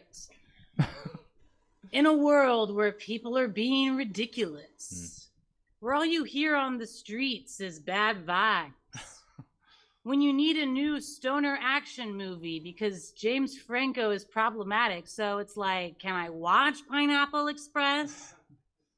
A new hero arises. How would you like your dank rip, sir? Flour, grinded, not vaped. Of course. Here you are, Mr. Bong. James Bong! And then the James Bond, with the rolly graphic, Sure. but then at the end, it, lights up like a joint. James Bong and Pretty Bogus People. When James Bong and his weed dealer, Q, smoke a shit ton of weed, they need to go get Taco Bell. Your next mission is to obtain 4 cheesy gordita crunches, 1 order of 7-layer nacho fries, and a 12-pack of Cinnabon Delights from a Taco Bell. Do you accept, Mr. Bong? Yeah, I accept. Be careful out there, Mr. Bong. We all know you have 3 weaknesses. Beautiful women, ganja, and chips. That's friggin' bogus. James, you need to come up here and take out the trash. It stinks. Mom, stay away! Zipline! Welcome to Taco Bell. I'm sorry, Mr. Bong, but you can't order drive-thru if you're not in a car. That's friggin' bogus, man. You're bogus. You'll never have a beefy 5-layer burrito again. Get 'em, Taco Bell employees. I'm surrounded. Only one thing to do. Stay away. Mr. Bong, over here. Jump into our sexy lady van. I have no choice. Those bogus Taco Bell employees are chasing me. What if we told you we had a big bag of Taco Bell, but in order to have it, you have to PEMDAS up me and my sexy lady gang? I'm too high and too tired to sex up your sexy lady gang. Besides, I already grabbed the Taco Bell and put a grenade under every seat of this van. Lucky for me, I have a jetpack. But you all need to... Explosion! Stay away! Well done, Mr. Bong. This Taco Bell is quite scrumptious. How was your mission? I don't remember. Let's watch A Bug's Life. Starring Daniel Dank as James Bong. And introducing the AI Magic Mike babies as the Taco Bell employees. Of course. James Bong. Pretty bogus people. Thank you, Molly Doan. You're welcome. Thank you. And hey, 4 tries into this, I finally remembered not to start the ending track and start start saying goodbye. There is a poll in the chat, guys. You can vote there, and people in person will get you to voting. Yes, you guys get to decide who moves on. And I guess since I don't want to play the ending theme again, we'll use that while I go collect some votes. So you guys either sit there awkwardly or banter. I don't know. Either way. Yes, a couple minutes for the poll vote. So I can't wait to fart. I can't wait to get off stage and fart. Oh you God, could it's gonna be, do it right now. Just don't put the mic near your butt. It's under the hot lights. Yeah, that won't be comfortable that's oppressive. for me. Yeah, I mean, I understand. Let alone my consideration for you. Oh no, I'm down. As a friend on stage next to me, I wouldn't do that to you. Okay, that's fair. But it's also just uncomfortable for me. I wouldn't want that. all right. So I get to I'll be fine. I get to handle little strips of paper. That's fun. All right, there's those. Is that 5 of them? No, looks like 5 of them. Okay. Oh, I get to vote. wait. Somehow we have 6. You can, but you have to All vote right. for everyone but yourself. Right. Somehow there's 7. How do we have 7 votes? All right. All right. All right. Polls ending over there online, so we'll add all that up, and we'll. Oh. Well. It's true. Oh. It's not in her best interest. Yeah. To have to deal with me writing more at home, like it's best if I just get knocked out this round. And Jacqueline's already moved on. Yeah, exactly. So then it just sets up. So maybe Yeah. this was rigging it so it's easier Oh, for her to shit. win if she's up against Corey's me. in your sandbagging. Oh, man. That's an evil tooth. Oh. All right, that's all the time. You guys have got your votes in online. We've gotten our votes in person. And yes, those are numbers. Moving on to the second round, semifinal, technically, is Molly Doan. I was freaking nervous. Everyone here. And thank you guys. And oh, let's turn that up. That was the Stab Show. Thank you all for joining us. And a very special thank you, obviously, to our amazing panel, Corey Behringer, Jack Marie, and Molly Doan. Now, if you like what happened to your eyes and your ears right now, check out the podcast provider of your choice for the 300, I don't know how many at this point, other episodes of the Stab Show that you can be enjoying any time of the day or night, wherever you get your podcast, whether it be Stitcher or Spotify or the Good Pods app or some other rinky-dink thing that we do not acknowledge. But that's all we've got for now. Thanks for joining us. Check in next week for another contest. I can't remember who's in it, but they're good. Just know that. And I've been your host, Jesse Jones, saying thanks. Good night. All right, Yeah. let's get... Fun. Hell yeah. Good stuff, everybody. Jesse, you're so efficient. I'm not used to it. I'm used to gabbing. Oh my god. Sorry. It's awful. I hate it. Oh, Molly, No, thank you so much. Thank you. No, just I want to gab with you more.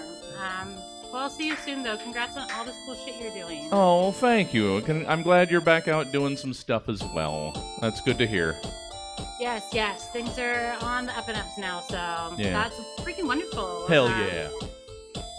All right, Molly, I got her. Oh, she's right here. Right over there. Pete's up! Thanks for coming and watching, Pete. Thank you, sir. All right, bye, and bye everybody in the chat. I think I realized my sister was watching the chat. Or I think just at the end, which is fun.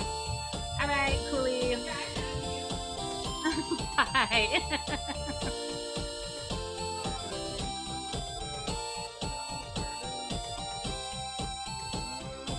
All right, I'm gonna leave the meeting. Bye, Jesse.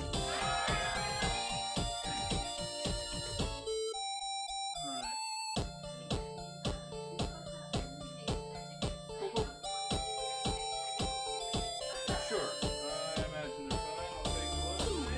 Thanks for taking care of that. I super appreciate it.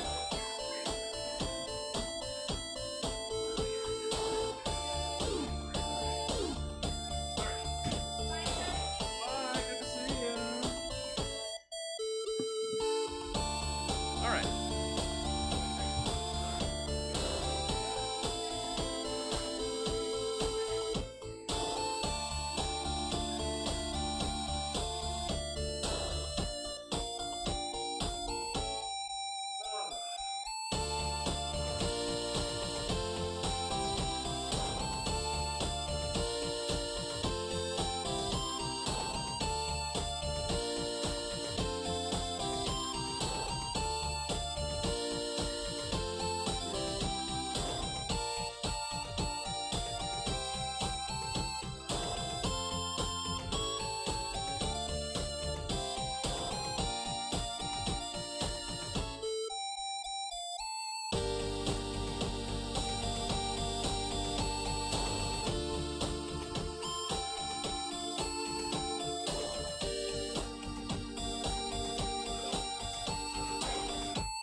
Oh, shit. I thought I started on the other computer.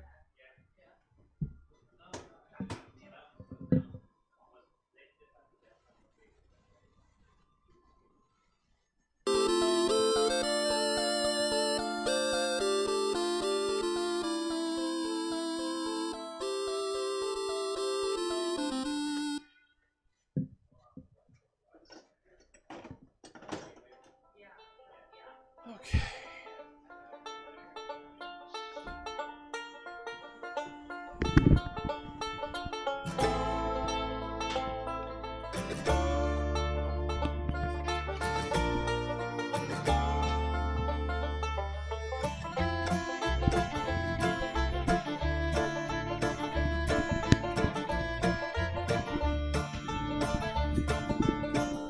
Hello, I've waited here for you ever long. Tonight, I throw myself into out of the red, out of her head she sang.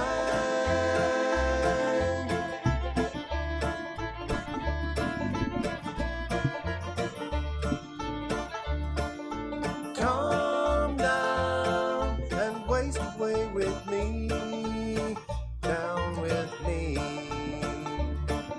Slow how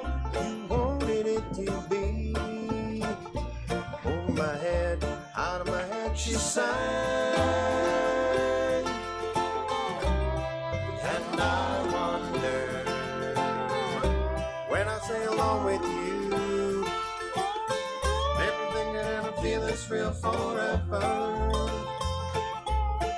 Anything could ever be this good again. The only thing I'll ever ask of you, gotta promise not to stop when I say when. She sang.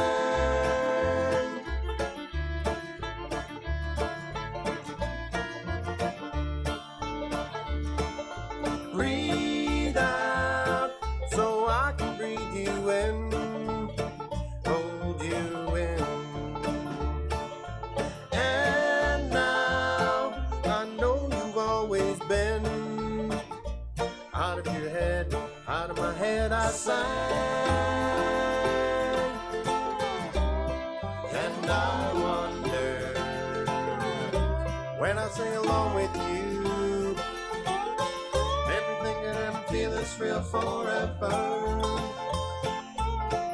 Anything could ever be this good again.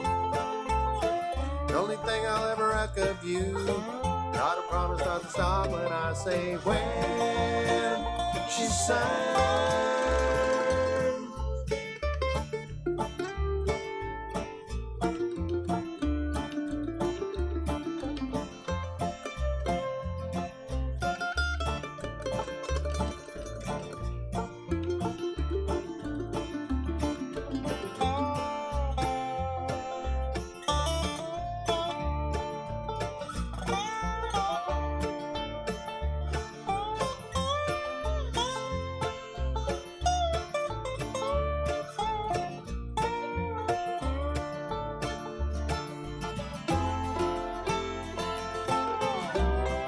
And I wonder when I sing along with you, everything could ever feel this real forever. Anything could ever be this good again. The only thing I'll ever ask of you, gotta promise not to stop when I say when. She sang.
Welcome to Stab Comedy Theater. It's time for the Stab Comedy Showcase. Please welcome to the stage your host, Spencer Sellens.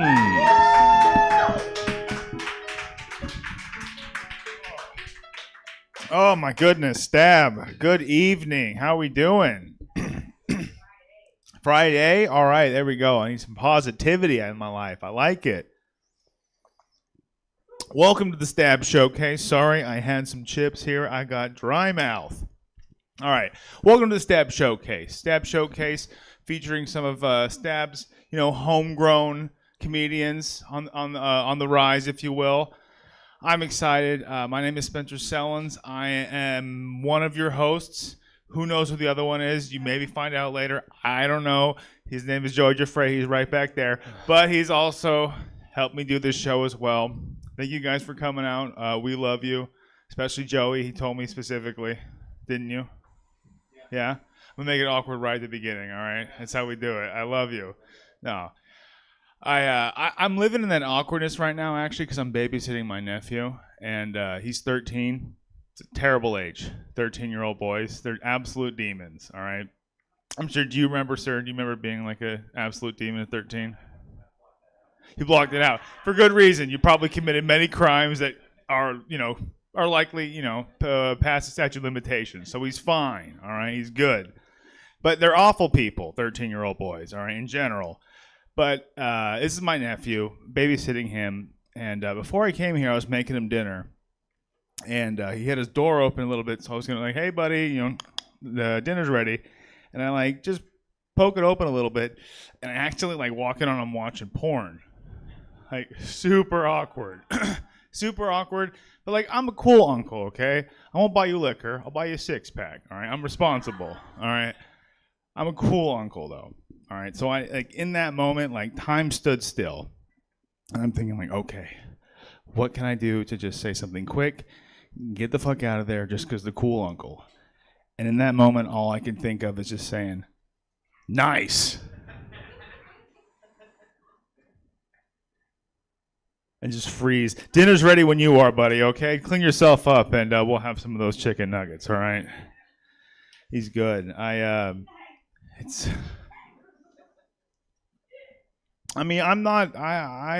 hard being an uncle right now. I'm babysitting my dad, okay?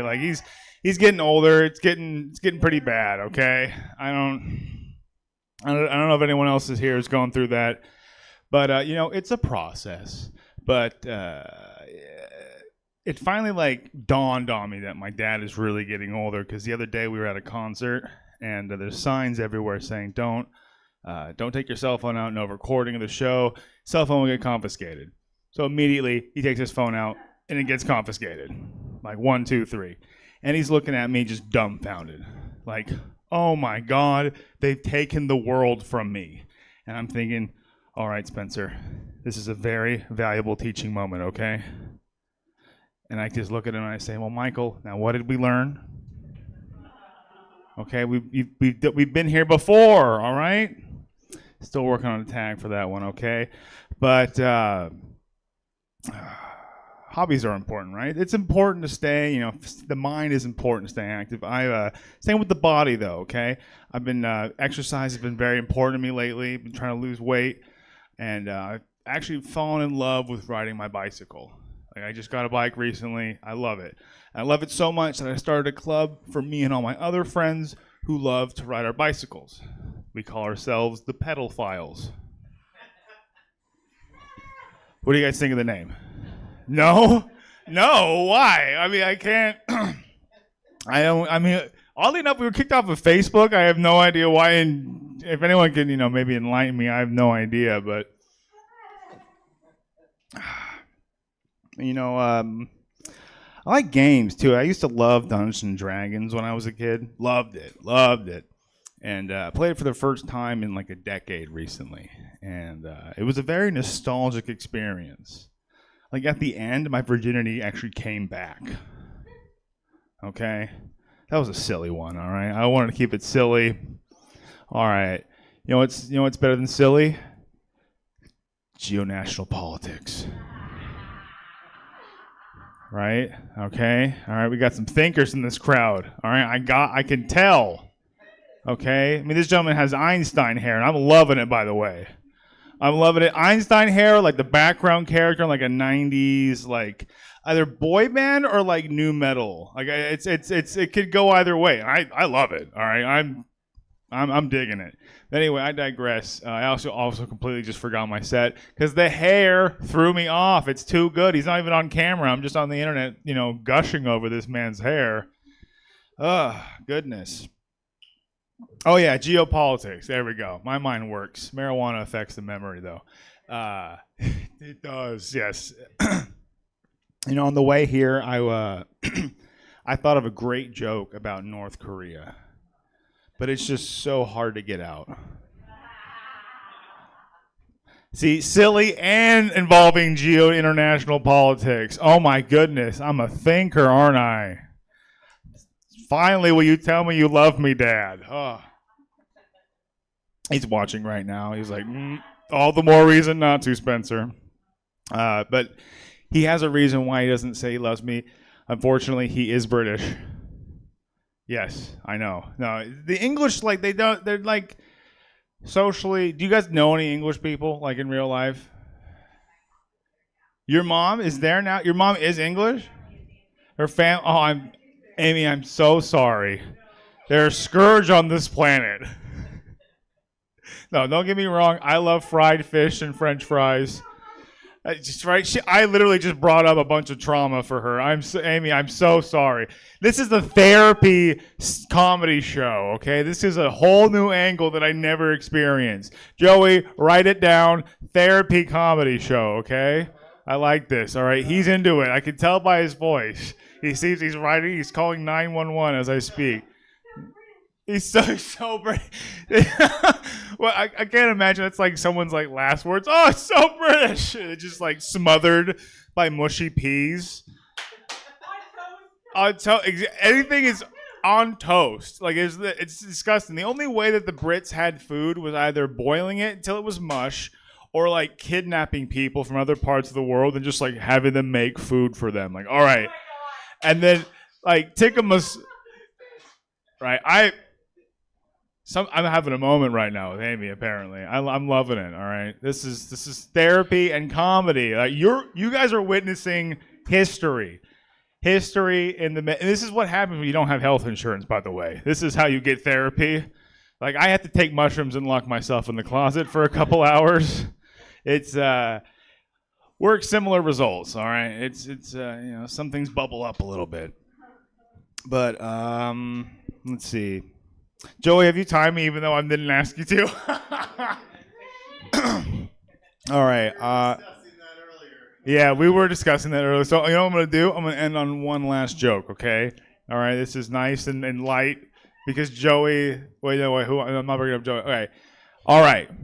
COVID is kind of basically over for all intents and purposes. Like, you can travel and stuff like that, all right? I was able to go visit a friend in Alabama. All right, he's a good friend of mine. We went to the Walmart, to go get some stuff for a party. In the Walmart walks a guy with an AR-15 on his back. Like, yeah, exactly. That was my reaction. I was like, oh shit! Like I am a soy boy, beta cuck. Like all the thank you, Joey, for the light. Now I appreciate that. I'm all the California thing, all the stereotypes. All right, and so I'm confused. Like legitimately confused. And so I walk up to the gentleman and I ask him, like, sir, what are you doing? You can't bring that in here. This isn't a school. What are you doing? Oh, man, you guys are awful. Laughing at a school shooting joke? What is wrong with you? All right, I want to give it up for your first comic of the night. I need to give me some energy right now. Yeah, give it up for Lizzie.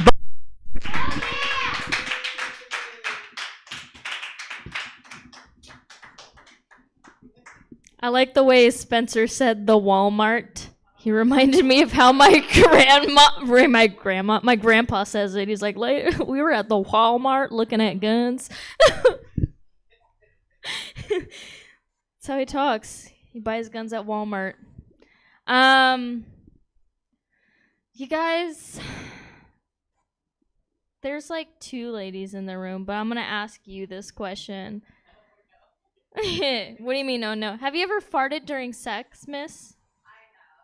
You have. I'm glad we're being honest. I have as well. And I find that I've recently discovered that missionary is my least favorite position because it's the hardest position to hold in a fart.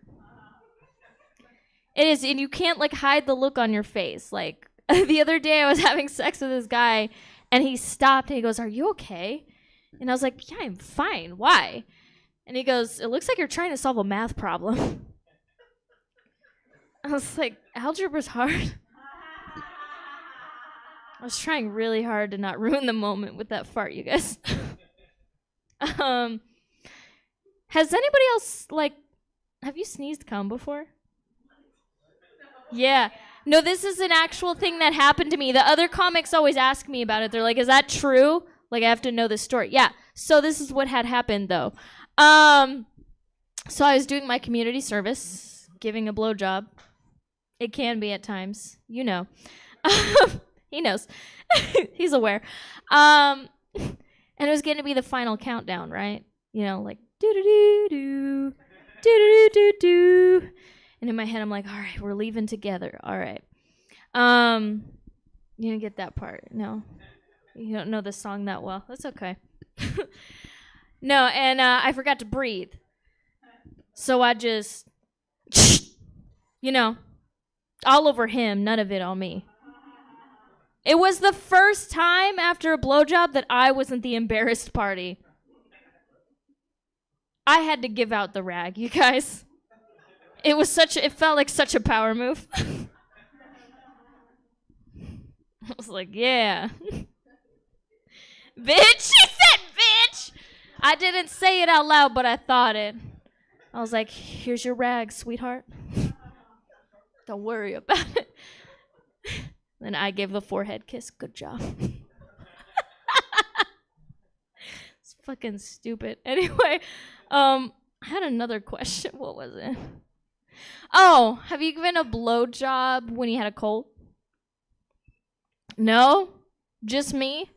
I feel like the cold isn't the only thing that lingers. You know what I'm saying? I'm like walking around, like, you know. I guess not the only thing that lingers. It's not.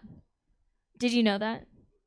You know that sometimes, like, it sticks and, you know. Anyway.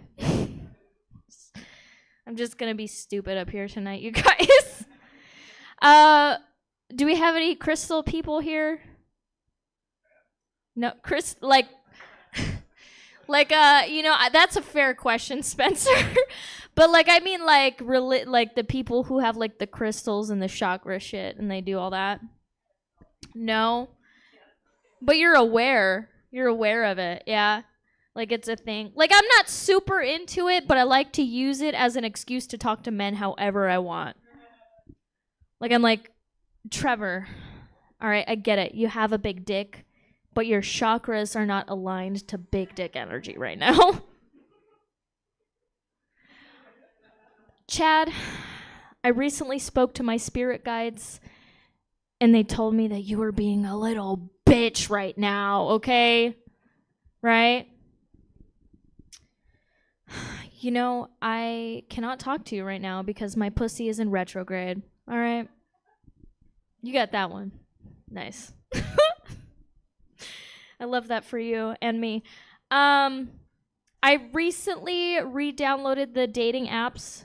So I'm on Bumble, and I went on a Bumble date, okay? And this guy was like, I was super nervous. I almost canceled. I was nervous to come. And I was like, oh, why? And he goes, we are a stand-up comedian. I was worried you were going to talk about me. So I was like, no, I don't do that. Super rude. Anyway, I was on a date with this guy. And he was asking me, he was like, what are you looking for? And I was like, I want something casual. But, like, I like to get to know the person first. Like to, you know, see if we have common interest chemistry, right? And he goes, oh, perfect. That's what I'm looking for. And he said, you know, because you can have sex with somebody that you don't necessarily like or have any interest with, but it's kind of like eating unseasoned chicken.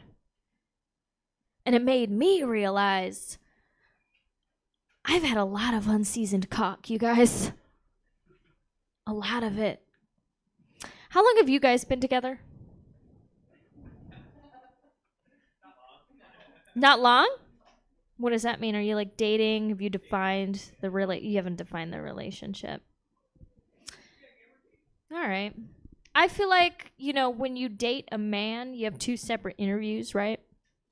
The first one is the first date where you go over like favorite color, job history. But you know the answer because you printed out the LinkedIn profile he had. Right? I do that. I'm crazy. I don't care. And the second interview is for his penis. Right? Because I'm always like nervous to meet a new dick. I don't know if you are, miss.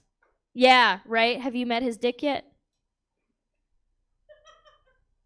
So yeah. Were you nervous about it? Yeah, of course you were. He knows that, right? Because I'm nervous. So, like, I feel like I would like the interview to go a little bit something like this. I appreciate you taking the time to be here today. I'm curious to know what you have to offer this pussy. That's a very interesting turtleneck sweater. I like your hat. We'll be in touch. Thank you for coming. It's usually a little bit more terrifying, though, for me personally.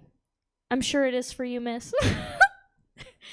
But I feel like a guy will whip it out and immediately the music from Rocky starts playing in my head. Right? Like, do, do, do, do.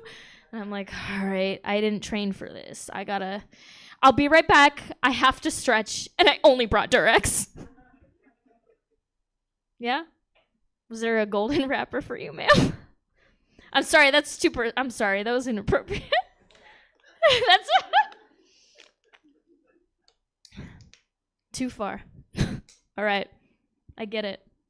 You guys, you're doing great, sir. I gotta hype you up a little bit, okay?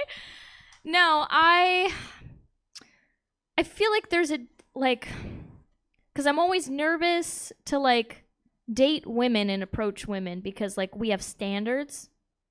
Do you know what I'm saying? Because I'm a bisexual woman. And I'm nervous to initiate sex with a woman, so I let music do the work. And I don't know about y'all, but I'm a huge Marvin Gaye fan. So I know what you're thinking. You're thinking of the songs Sexual Healing, Let's Get It On. Those are sexy songs. I feel like we've all had sex to those songs, right? But I'll put on a song that makes me sound desperate. I'll put on some music and I'll slide on the couch next to a lady and I'll be like, hey, who put on Everybody Needs Love? Because I need it too. Right? I'm a little bit, yeah. That sounded a little bit sad, you guys. That's okay. No, I'm building a roster right now. And, it's more like an Avengers-like team. You guys seen the movies or whatever? Yeah. Because, you need your billionaire philanthropist, the one with money and technology, right?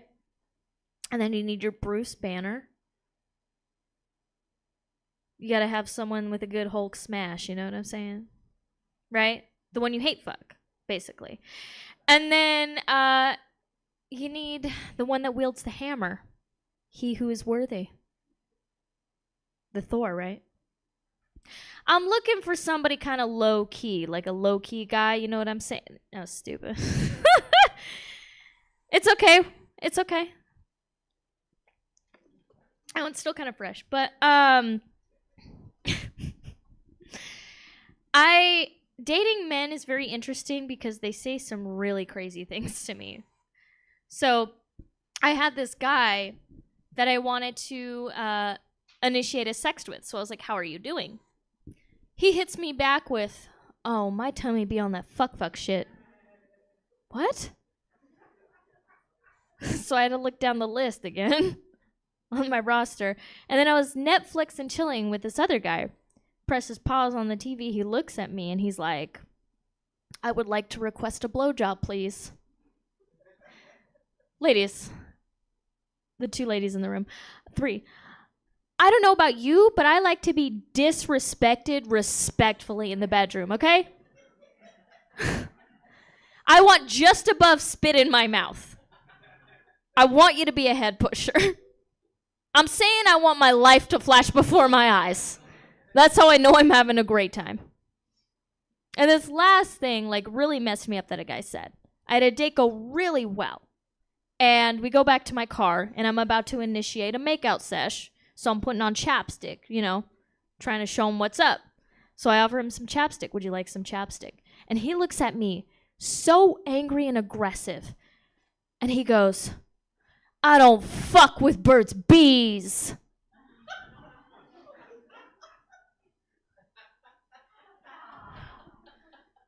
So now I'm thinking, what did they do to you as a company? Also, this is Vaseline. It has multiple uses. Get over yourself. Anyway, ladies and gentlemen, that's been my time. Give it up for Spencer!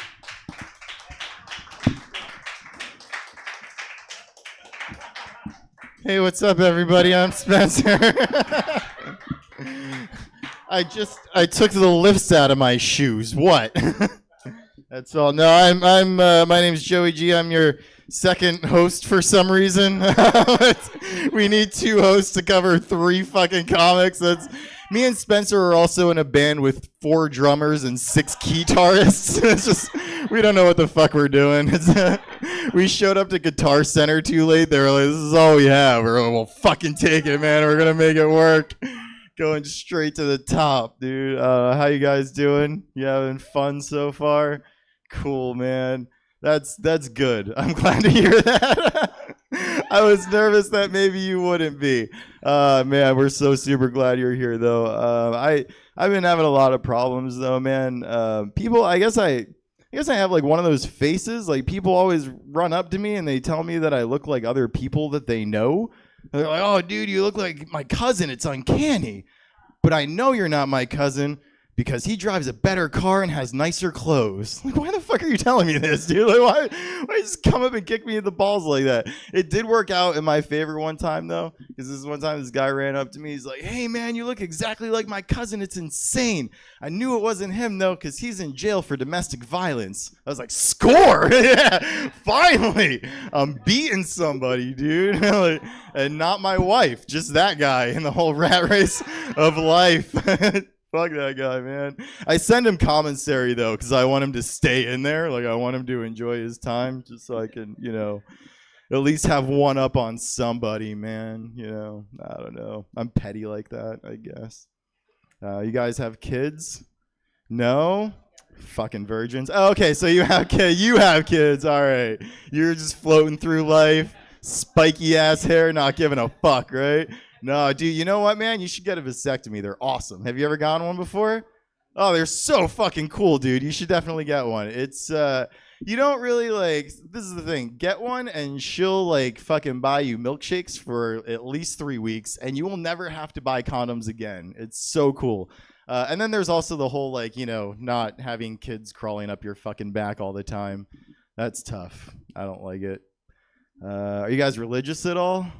You don't look like you're religious at all. I'm not either, man, but I think about stuff like that all the time. Because I'm not religious. I'm an atheist. I know there's no God, but I also know that I'm almost wrong about everything all of the time. So I'm probably going to get my ass kicked in the afterlife. But I don't know, dude. I think about it sometimes. Do you think there's going to be a separate heaven for spiders, or is it just going to be a fucking nightmare? Because I think about that shit a lot, dude. You just get up there and St. Peter's like, "Hey, you made it."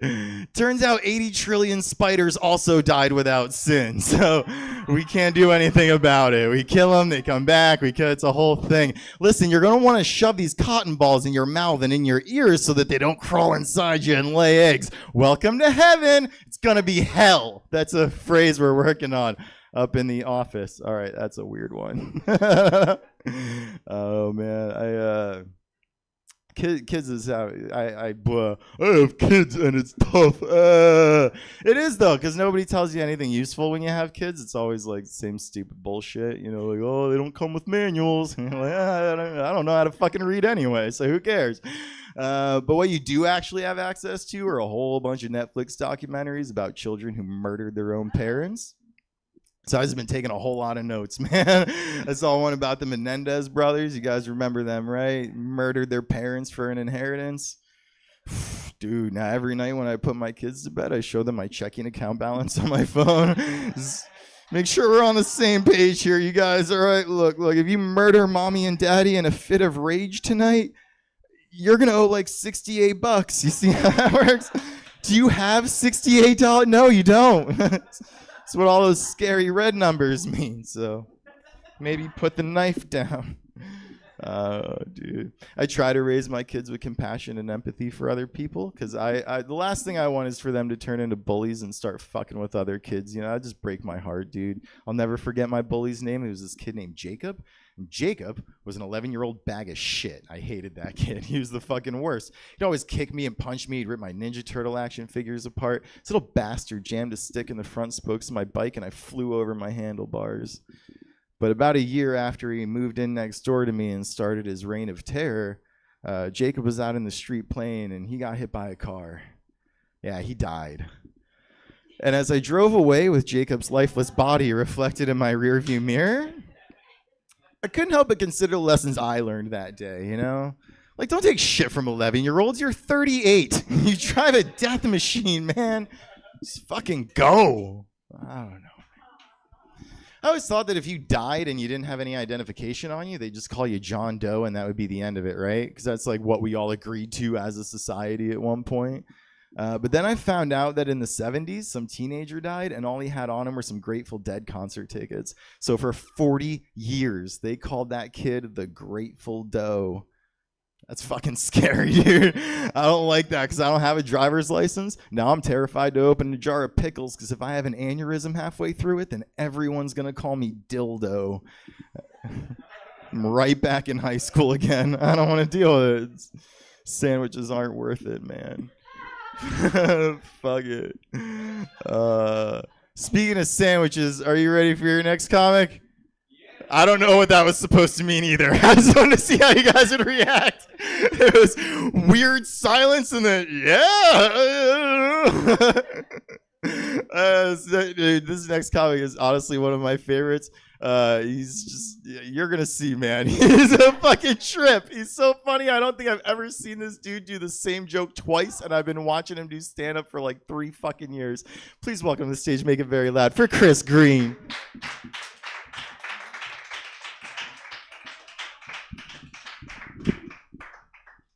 Heads up, y'all. I'm happily proud to be a part of y'all evening. Yeah, it's like does it feel like a special dinner night, you know, with like a 5-course menu, you know? Call it Cafe Giggle. I was thinking about this back there for a while. I put some thought to it. Cause I'm like 3rd or 4th, so like I don't know what I am. Like I don't know if I'm like the breadsticks or the soup, you know. Cause like you gonna get some steak or lobster or spaghetti later. But I think I'm just like the minestrone. Y'all like minestrone soup?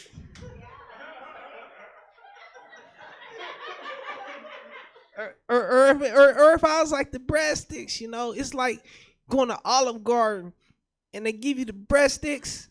But then you was like, hold on. I want some marinara. I don't know, it's dumb, right? But I wrote that joke just for y'all, because y'all special, you know? I don't know if y'all into like comics? Not like comics, comedian, haha, giggle. No, like, I mean like Comic-Con. Y'all into like Comic-Con? Not really? Okay, I'll make this joke brief. I found a new type I like, you know. I was down there for Comic-Con, and I seen Wonder Woman just riding on a scooter. I said, what? the woman of my dreams has scooted past me with no opportunity for me to say, hey, hey, hey, hey, what's up? You know? That was dumb. But like, I feel like I got time to get these dumb jokes off, you know? Like, y'all ever seen like, when I seen y'all, like, I probably been observing y'all for 25 minutes, and I feel the love, you know? Like, y'all got a aura of love, you know? Like, it's like she got the what's that? Fuchsia. You got the fuchsia color, and you got like the turquoise. Like, you ever see like a sunset when it mixes together, and you was like, that was special. Like, you can't even see the sun or but the colors are still there. It was like, it was popping the last 2 hours. You should have seen our colors mesh. I'm on the drugs of the ha giggle giggle. I hope. I know your shoulders feel good. You been getting that nice massage, you know. I know your leg is warm. Your leg got the nice arm warmer on there.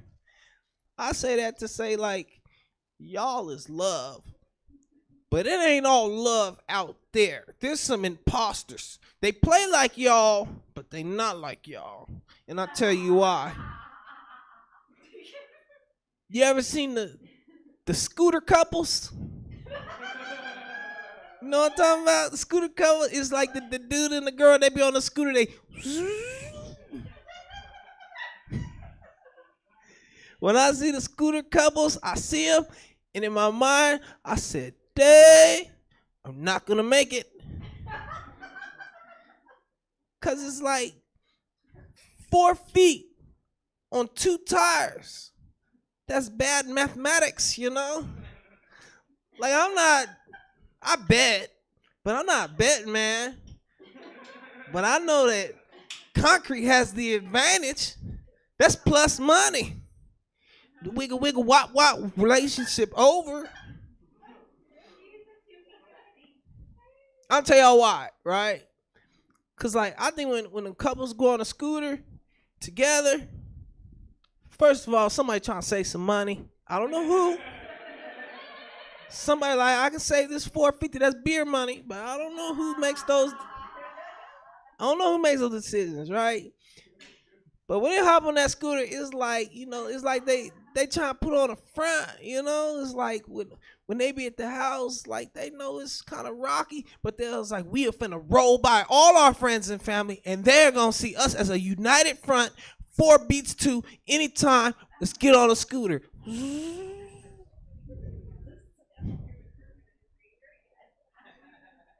I'll tell y'all how relationships start, right?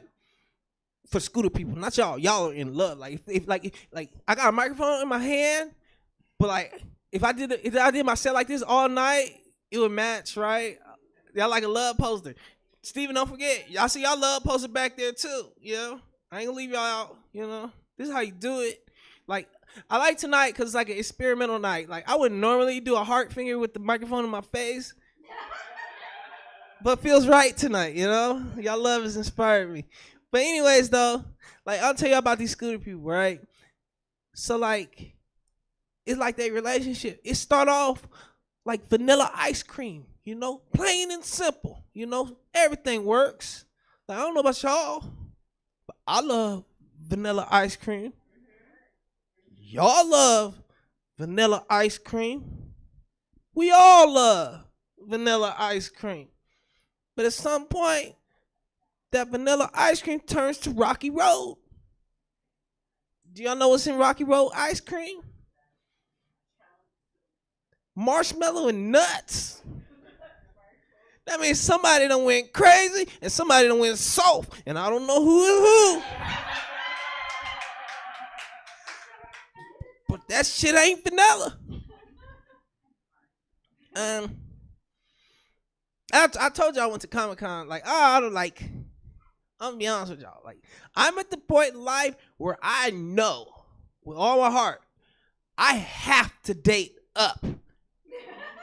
Like, this ship is not gonna work. It's been 36 years. There's 12 months in a year. Multiply that by the time when I knew I had to make it happen, which is like age 10. So that's 26 years times 12. When I'm like, I'm gonna carry this ship, but I'm like, ooh, I'm not a good captain.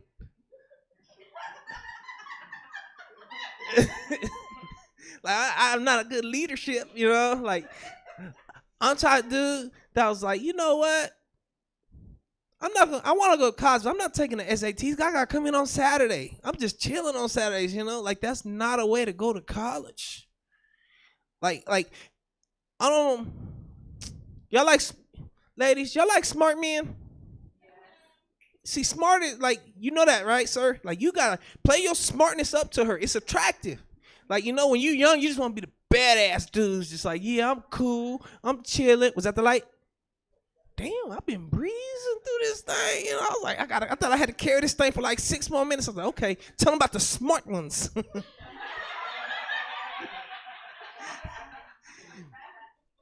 Like, I don't know, like, for me, like, I don't know if this is sexy to y'all ladies, but this is all I got.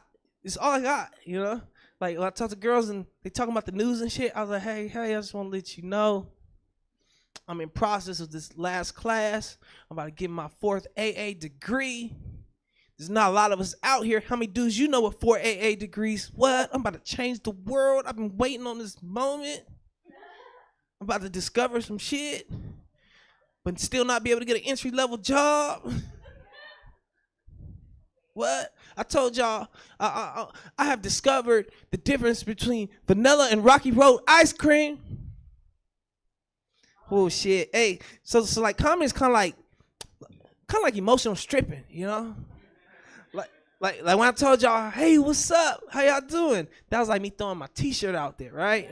Judging the response. And that last joke failed. But like I thought it was gonna be a good joke where I could get off stage, but it wasn't. Like that last joke I just told y'all that y'all didn't laugh at, that was like my last hurrah. It was like if I was a stripper and I threw wet panties out and y'all like, oh shit, she ain't got nothing else. It was just them wet panties. Ha ha. See, y'all laughed after, but boy, them last 45 seconds, my spirit was hurt. I said, uh-oh. It's like them Ukrainians, if they ran out of ammo, like, ugh. Thank y'all. I appreciate y'all.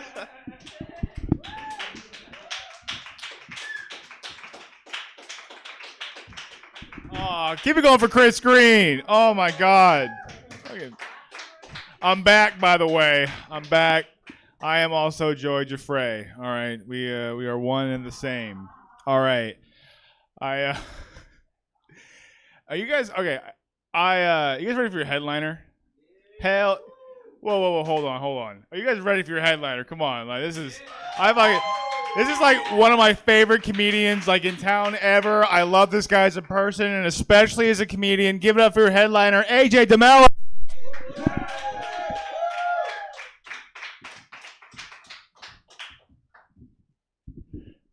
I like how he said especially as a comedian because he thinks of me as like a piece of shit as a person. So, especially when he does like when he's up away from us, It's like behind the scenes. Hey, give it up for all the comedians you guys seen tonight, huh? Yeah, good show.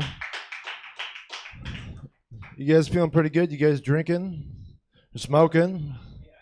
Yeah, stone.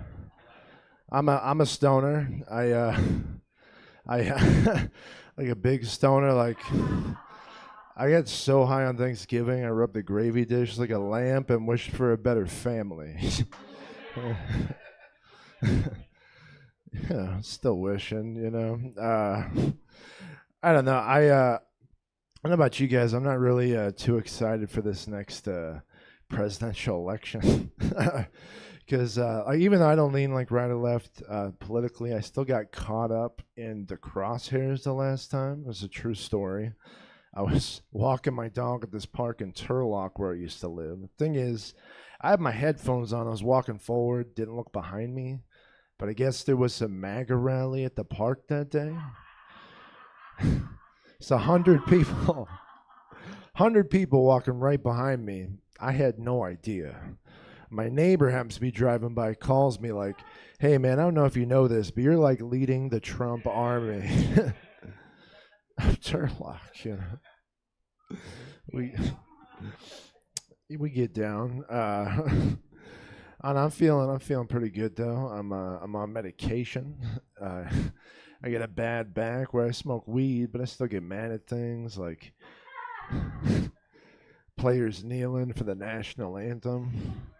Not because they're kneeling, just because how long they can kneel without having muscle spasms. You know? Just get a little jealous. That's all. I don't know. I'm at a weird point in my life right now where I think I either need to like stop smoking as much weed or get glasses. No, seriously. I was on a date with this girl and I was like, "Whoa, look at that moon." But it was a Shell gas station sign. So pissed off. I'm talking to the same girl though. She's a painter. She's tough. She says she's not really into me because I'm bald. One hairstyle. She says she can't really work with that. And I was like, but if you're a painter, isn't life what you make it? I mean, I'm not bald, baby. I'm just a blank canvas. You know what I'm saying? I am smoking too much weed. I don't know. The past years, I've been smoking so much weed. I've been eating too fast.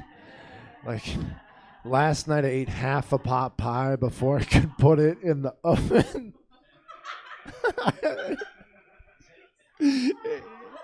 Amy, you're making me crack up. I shouldn't have smoked before the show. I wanted to be on the plane of existence. I don't know. I feel like we're at like an interesting.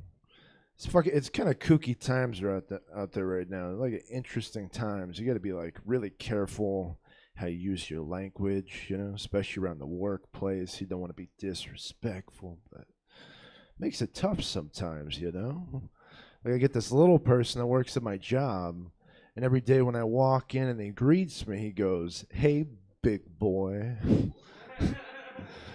And I want to be like, "Hey, you piece of shit." God. I'm going to hell. I'm finding myself too funny tonight. That's what happens. Next time I go to that Baskin Robbins, I'm going to choke on a fork. You know, that's just a circle of life. Like, oh, what happened here? It's like, oh, I thought I was like too funny the other night. You know, so you got to. It's a circle of life, you know. I don't know. Speaking of being too stoned, I don't know. Sometimes you get, you know, like too stoned for your own good. Like I remember one time in particular, I was day drinking, smoked this hash infused joint, ended up at a Denny's where I was too stoned. Like. I remember asking the waitress, "Hey, when's the chef gonna cook the food on the flat grill in front of us?" And she's like, "We don't make that at this restaurant." And I was like, "Oh, I thought this was Denny Hannes." You know, it was not Denny Hannes. It was a Barnes and Noble. You know, it's fucking way off. You know. I don't know. I just like to point out some of the odd things in life, bring it to the forefront. Like, you ever notice how most people will cover their mouths to cough, but never cover their ass to fart? Seems kind of rude, you know? I don't know. I notice weird things. Can't help it. Like, one thing I finally realized about porn after all these years, you know that phrase that the girls keep using, like, over and over? It's like, do these girls just not care that the phrase, "oh yeah," is copyrighted by the Kool-Aid Man? Like, that's fucking disrespectful, you know? Someone's got to stick up for them. So the Me Too movement, yeah, I'm going to just get into it. Yeah, I don't have a segue. No. There's no good segue for that. Seriously, the Me Too movement obviously was a great thing for women. It's just I couldn't help but think, like, when it first started happening, all these women's voices were being heard. Was like, what about the women from like way back when? Like, what about the caveman women? You know, because I'm sure they would have wanted to have a voice too. You know, I mean, they probably tried. You know, like, what if those weren't just like drawings up on the cave walls back in the day? Those are the caveman women trying to tell their story about their cave Harvey Weinstein, you know? Like, I refuse him, but then he sneaks on me while I drink from the river, you know? It's a tough one. It's okay. We're still working it out. I don't know. At least I'm not up here like arguing either way though. That would just make it weird. It's like the Me Too. Yes, no, we're not doing that. The fuck? I'd rather someone tell me I have testicular cancer. Like, I don't know if I could do that. I just don't like arguments, man. I'm not a fan of arguments. I think it's because I grew up with a mom that was just like always knew how to win them, you know, because she'd always make it so you'd never really know how to respond, you know? Like, 'cause a lot of people get to a point in an argument, they go, well, you know what? F you. My mom will go, well, you know what? You could jump up my butt for a milkshake. Which has been followed with, ma'am, would you please step out of the vehicle? Yeah, I got an interesting family, man. You know, one of the best things I think comedy's done for me is made me better at introductions, and I was really bad at them for a long time. The worst time was when I moved and switched schools in the 5th grade. I was the only kid in the whole school that couldn't speak Spanish. Everybody could speak Spanish except for me. So my brothers, they thought it'd be like a funny gag, teach me how to say I'm cool in Spanish, sort of like break the ice with the other kids, except they didn't tell me how to say I'm cool.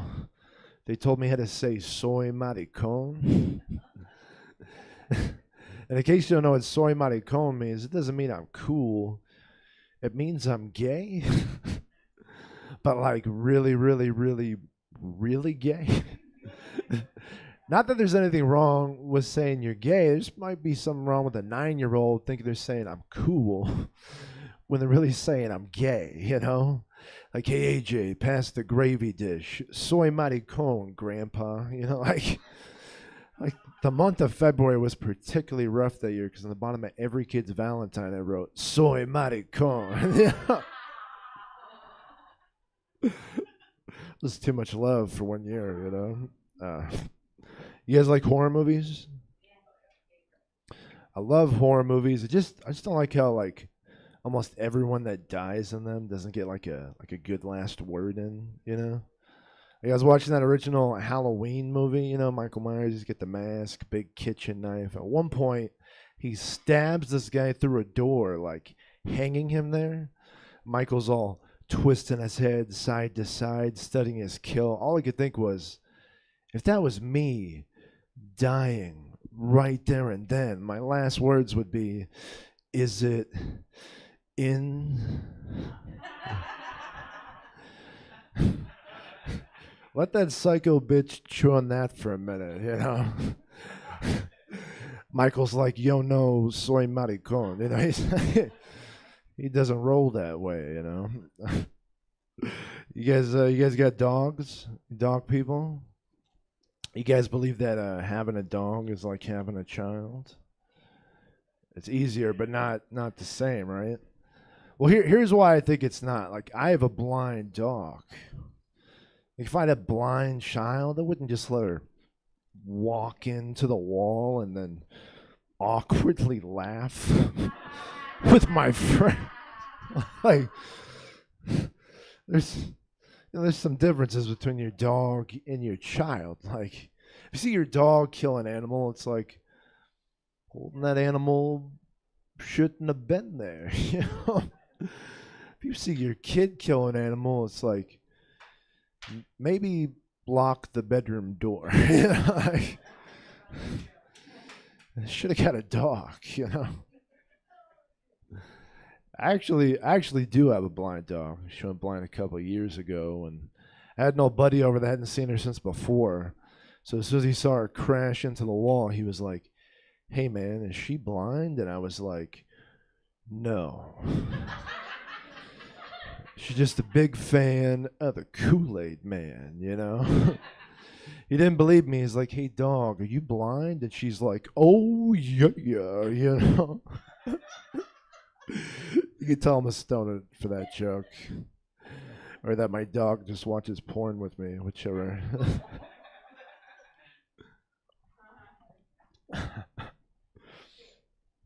My dog, she's got bone spurs in her back, and the pain pill is what helps with pain, but it's what took her eyesight. And I thought about, like going after that animal hospital for prescribing pills that made her blind, but my dog was already old when I brought her in. Didn't know if I could prove it, which kind of shows how my dog isn't my child, Like if my actual kid was getting pills from the doctor that was making her blind, I wouldn't just be like, well, she's already 10.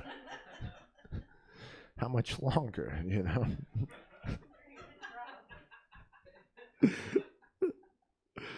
when I first started drinking, I don't have a segue. No segue.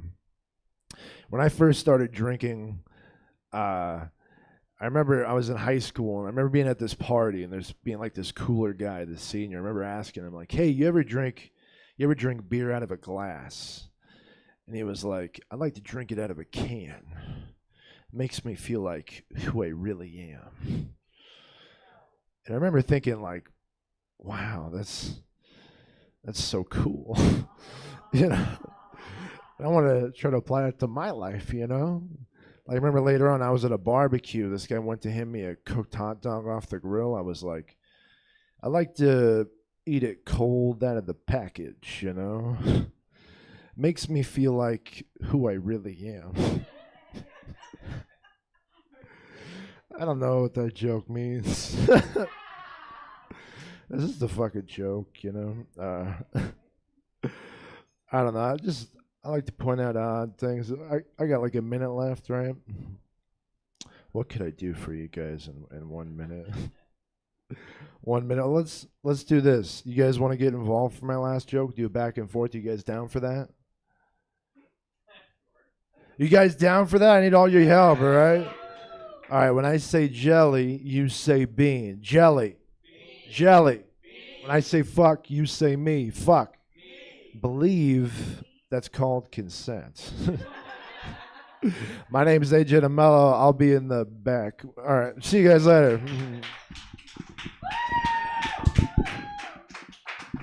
Keep it going for AJ DeMello. Oh, my goodness. All right. Hey, if you guys want more comedy tonight, we still have another show tonight. We have the Tonight Play. The host is in the audience right now. Steven, stand up. Take it. Yeah, there he is. All right. I love this guy. We got more shows. Thank you for coming to the Stab Showcase. I hope to see you next month. I love you. Jesse, how are you? Play us out. I'm good. Thank you, Spencer. Thank you, Joey. Thank you, everybody, for the debut of the Stab Showcase. But as Spencer said, we're not done. The Tonight Play will be starting in, I don't know, let's call it 10-ish minutes, or however long it takes for me to set the gosh darn stage. So if you want to stick around, that'd be great. If you're done with us for the night, check out stabcomedytheater.com for our full calendar of events. We've got stuff all the time. I'll leave that up to you. I gotta set things up. Hides the face, lies the snake, and the sun in my disgrace. Boiling heat, summer stench, neath the blackless sky looks dead. Call my name through the crane, and I'll hear you scream again. Black hole sun, won't you come and wash away the rain? Black hole sun, won't won't you come? Won't you come? Won't you come? Start a rain, cold and damp, steal the warm with tire's friend. Times are gone for honest man, and sometimes far too long for snakes in my shoes, walking slim, in my soul I pray to keep. Heaven sent hell away. No one sings like you anymore. Black hole sun, won't you come? Ba ba ba ba ba, wash away the rain. Black hole sun, won't you come? Won't you come?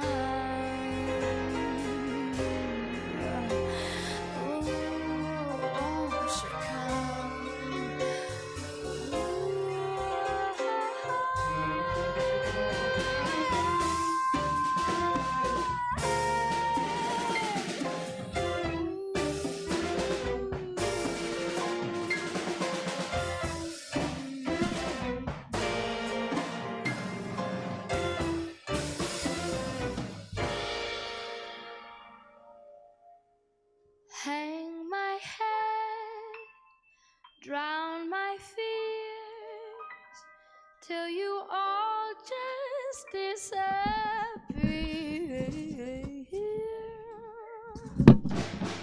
Black hole sun, won't you come and wash away the rain? Black hole sun, won't you come? Won't you come? Black hole sun, won't you come? Wash away the rain. Black hole sun, won't you come? Won't you come? Black hole sun, black hole sun, won't you come? Black hole sun, black hole sun, won't you come? Black hole sun, black hole sun,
love's gone behind. Once had a love and it was divine. Soon found out I was losing my mind.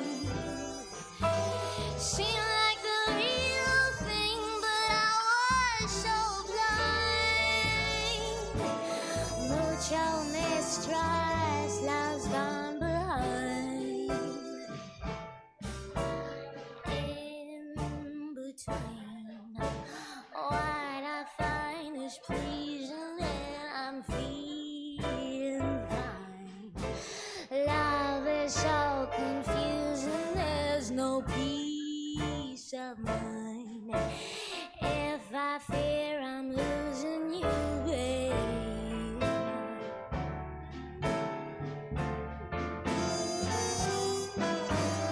Once had a love and it was a gaze.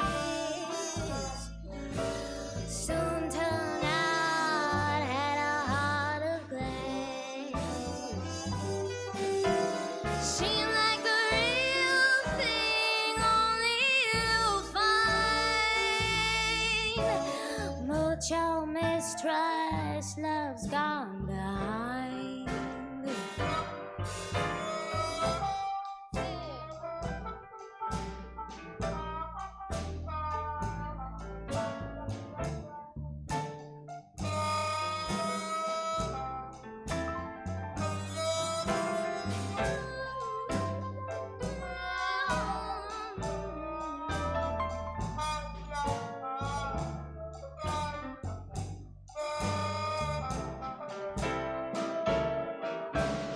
Lost inside adorable illusion I cannot hide. I'm the one you're using, please don't push me aside. If I fear I'm losing you, riding high on those true bluish lights. Once had a love and it was a gaze. Soon turned out had a heart of glaze. It seemed like the real thing, only you'll find.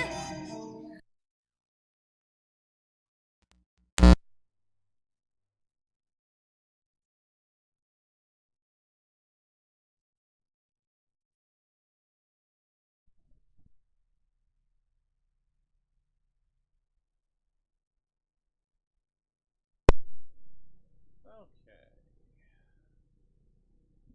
Of course, I get into transition. Okay, there we go.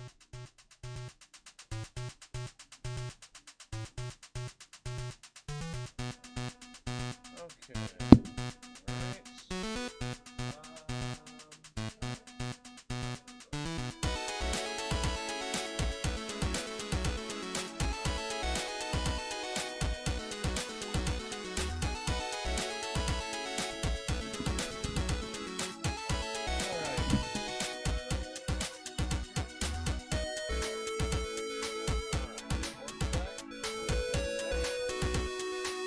We just go straight into it.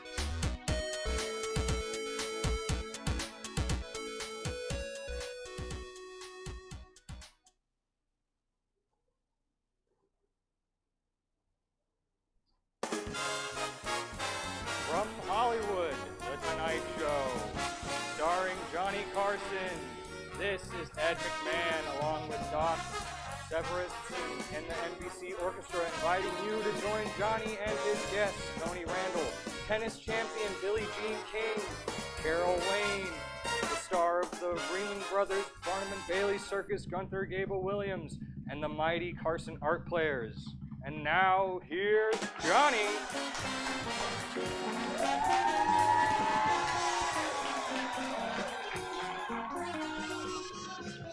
Ew. Okay, tell you what. I don't care what you do. I'm not turning over those tapes. There are some snapshots that you're not going to get to see, though. Any suggestion that I'm gonna stop doing the monologue is poppycock. It's nice to be back. Good to see you. I've not seen you for 2 weeks.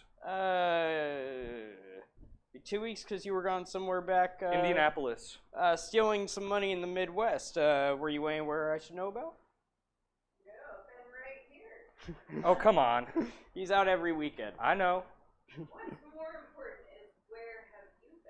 Well, I was on vacation, just hitting tennis rackets.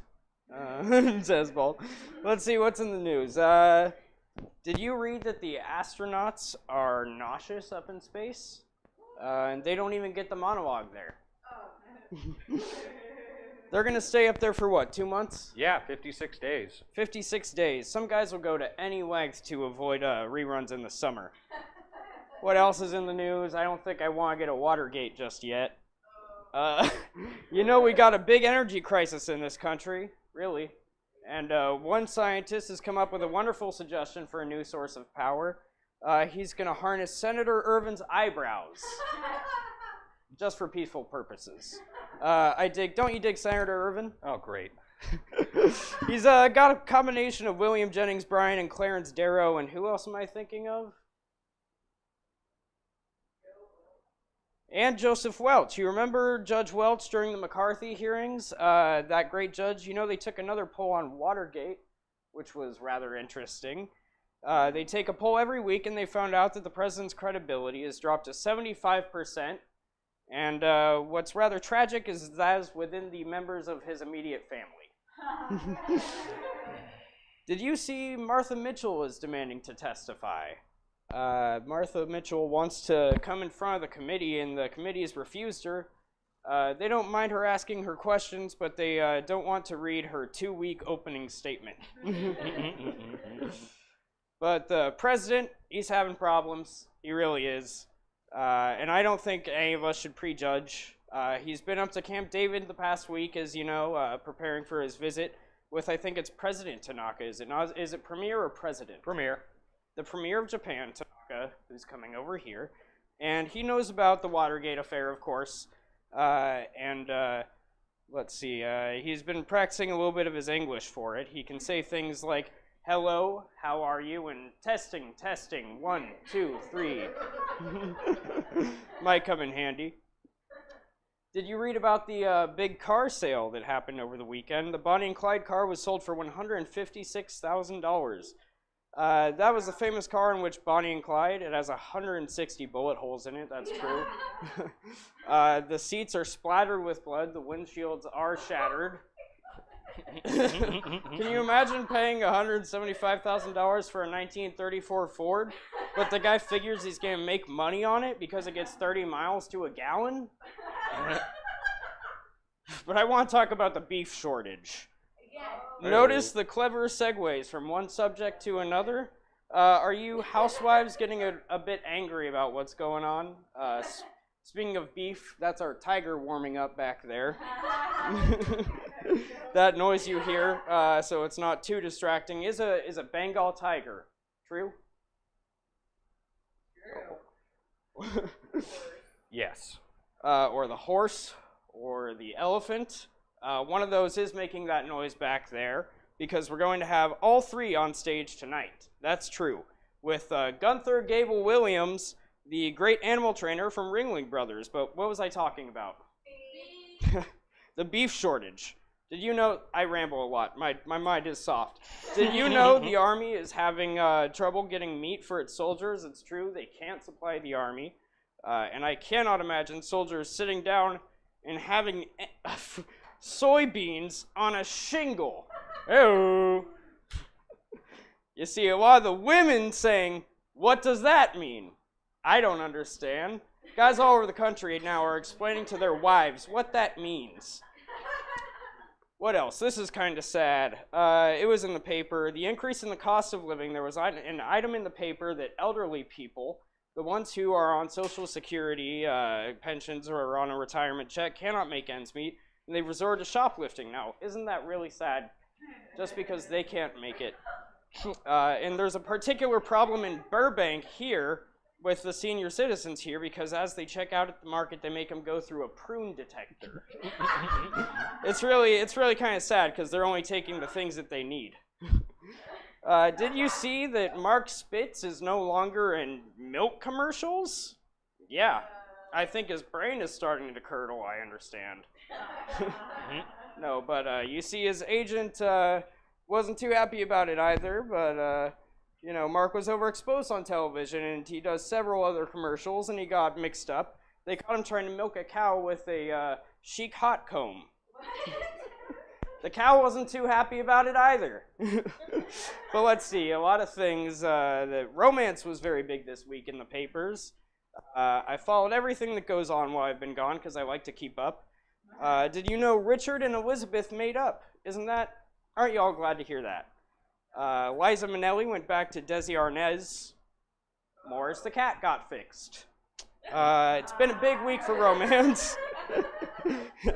Hey, you sound great tonight. This is going to be one of our best shows, I'll guarantee it, because along with Gunther Gable-Williams, your tiger's in my face.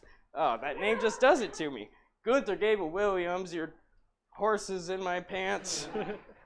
We have Gunther here and Mr. Tony Randall. And we have Billie Jean King, probably the greatest woman tennis player in the history today, who won Wimbledon, the singles, mixed doubles, double up, the singles, the formerly married, and the divorced singles. I don't know. I'm just rambling. Carol Wayne is with us. The Mighty Carson art players are going to do another tea time movie for you tonight, which they haven't done for a long time. And why am I walking like this tonight? I feel like I'm kind of doing a puppet. I'm going like this. Have I left anything out? That's it. Because I forget when I've been gone a while. No, the animals. I'm serious about a Bengal tiger and a horse and an elephant on our stage right here. And we'll be back in a minute right after this. Thank you for being with us.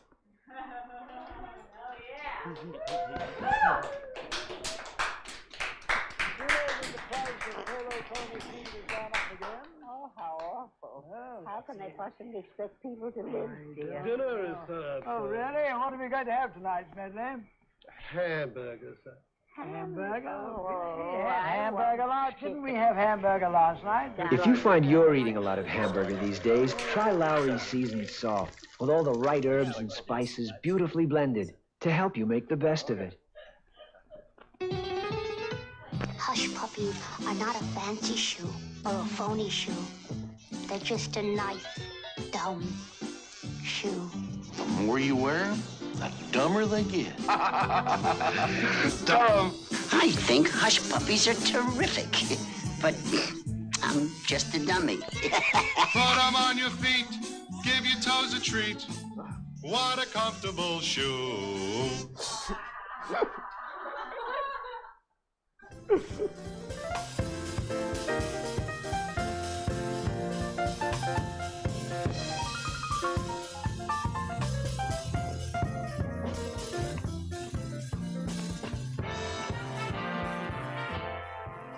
All right. I want to thank Jerry for filling in the past week.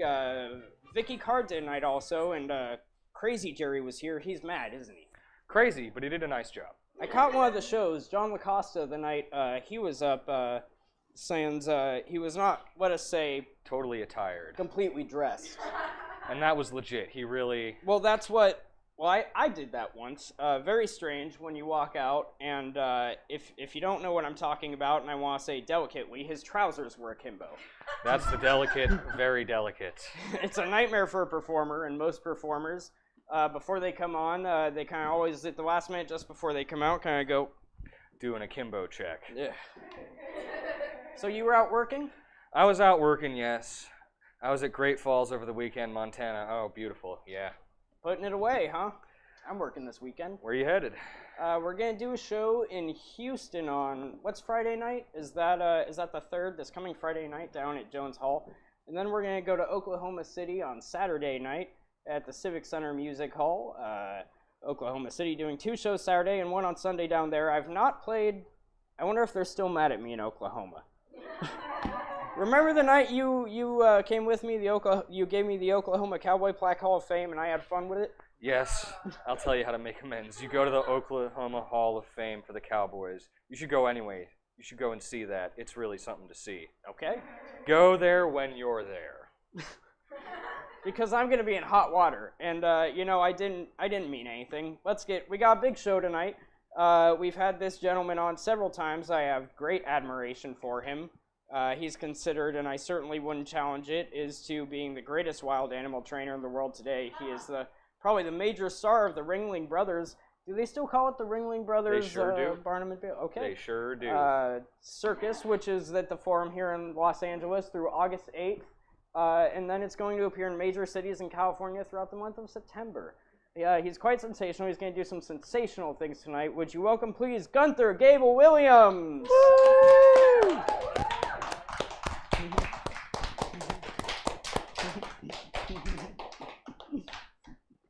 Good to see you again, especially out here in California, because last time you were at Madison Square Garden in New York, and we talked at that time, and you said, gee, when the circus comes out to the coast, you'd be able to do something, because we have the space here in the studio that we didn't have in New York.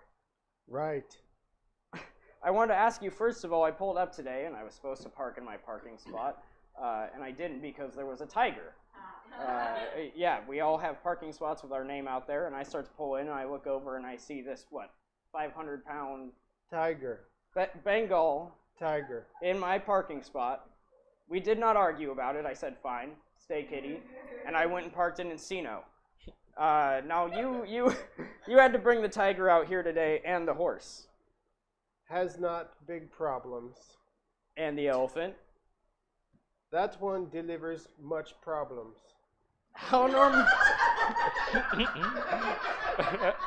Now, normally the circus travels by train, don't they? Yes. And when you have to change something, when the animals do many, many years, everything was normal, and you change a little bit, it's big problems, you know? Yeah, they get used to a certain pattern. Have to go on a truck. And when I say before I bring something out, and I have to try it, and I'm do it. I hope everything works out now. I mean, would it make the animals, say, a little, or more erratic in their behavior? I mean, oh, what? That's right.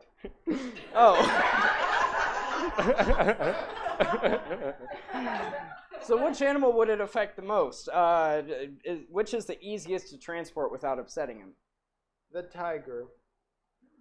The tiger is in the cage. I close the cage, and everything is over. But the elephant has very much power. And I don't know the stage here. Everything is brand new for him. I think it's a little different. Now this will be interesting. I'm looking forward to this. How different will it be for the elephant? I have a little practice before. Here and there was a lot of people in here, and the elephant makes something, and everybody will leave. Really? The elephant did that again. Well, elephants are prone to do that. Is the elephant an African elephant or an Indian elephant? That's right. It's an African elephant. An African elephant now in show business. There's a lot of difference between Indian and African elephant. An Indian elephant, I think, everybody can bring in here. An Indian elephant. Not everybody can bring an African elephant in here. It's much, much different, much bigger. How about the tiger now? Tigers aren't from Africa, are they? They're from only India. No, there's only Indian. And this tiger and this elephant work together also in the show. We have horses, 3 tigers, and 1 African elephant together in one cage. And therefore, I have one act with one Indian elephant, and one African elephant, and one tiger, and I find out which it was much easier to work together, the African elephant and one tiger with the Indian elephant and Indian tiger. Really? I did not know that. It's much, much easier. Because these aren't natural friends, are they? No. I have to train, and I need very, very long time. Bring everybody together. I need 1 year to bring everybody friendly together. You start when they're young. I start with the tiger, was 15 months old. Bring it in the same place as the elephant is. Then, beginning with my own horse, and later have to buy very strong horses, for tiger is very big. And I buy those 2 horses in Texas.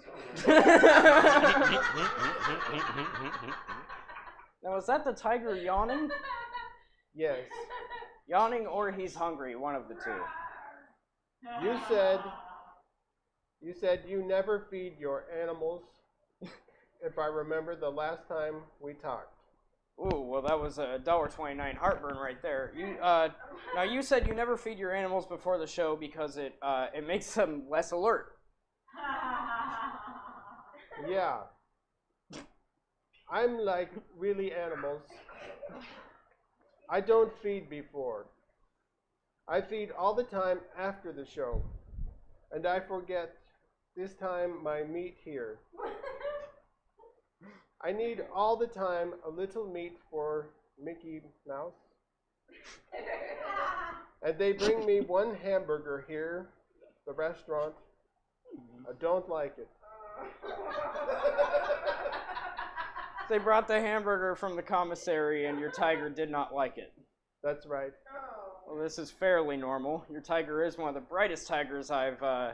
Did he send back and order something else? I hope, which is the easiest to train. Very easy to train. Normal tricks is an elephant. It's a very strong animal, but it's very easy to teach. And the tiger, you know how we it.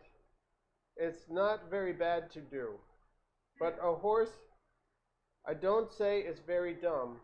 Sorry, not very... Well, we have a running joke about the horse. The horse is not dumb, you just have to repeat it. That's right. I have to it many, many times more with an elephant than tiger. Well, I mean, why would you have to do it more times for the horse if he's not, he's not as bright then as the... You see that, Ed. Wait a minute now. We didn't mention the pig. We're talking about tigers and now elephants. Yeah, well, we had a running thing about the relative merits of the intelligence of a pig and a horse. Do the animals get jealous of each other? Is that a silly question? That's right. Very jealous.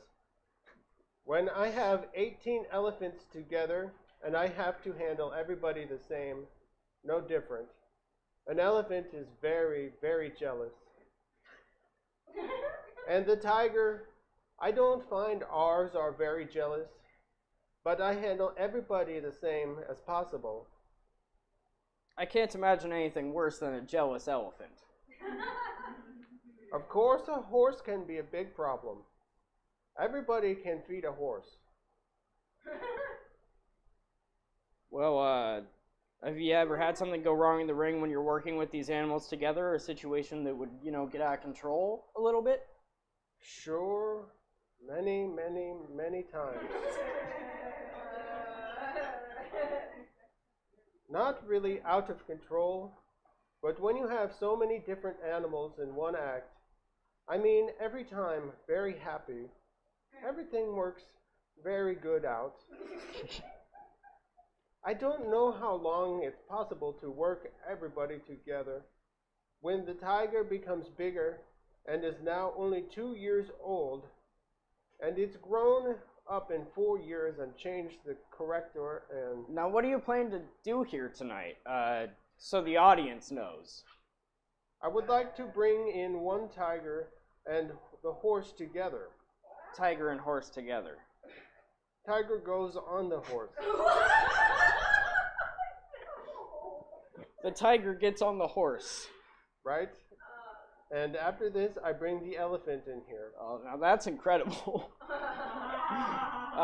And we interrupt here first, and then tiger on the horse. And then the elephant's gonna come in. First the tiger, and then the horse. I want to make sure, because do animals sense fear? Yeah. They do. So you should really be kind of calm and look straight at them and be the master.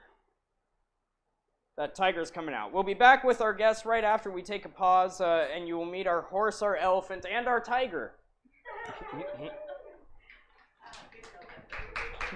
Did you dare to skip a day with your antiperspirant? I did. With Mitchum for problem perspiration. I believed at $3.50 Mitchum had better work for a long, long time. It did. Through the first day, even through the second day, I felt protected. Yet Mitchum is buffered to be gentle to your skin. Yes, you might even skip a day with Mitchum. It's that good. Mitchum for problem perspiration.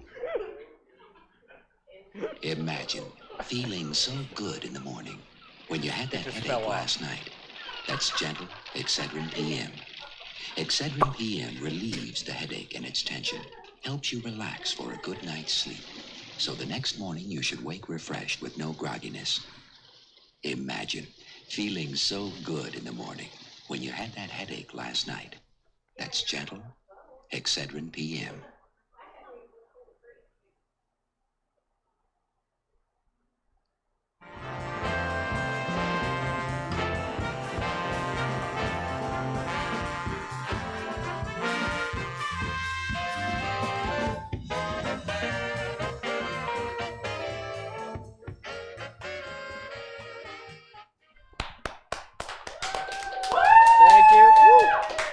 All right, if you've just joined us, we've been talking with Gunther Gable-Williams, the animal trainer with Ringling Brothers Barnum and Bailey. And are we all set? We shall see what happens. Will you welcome Gunther Gable-Williams and friends? All right. Did Gunther want to leave?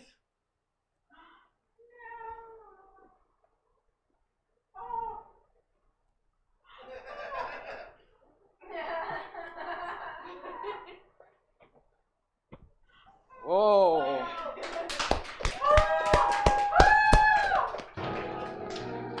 Did Gunther want to leave? Oh. That isn't Gunther. What are you playing? Oh, we're just making a set change here. Oh, that's We'll be right. back. Oh. Oh.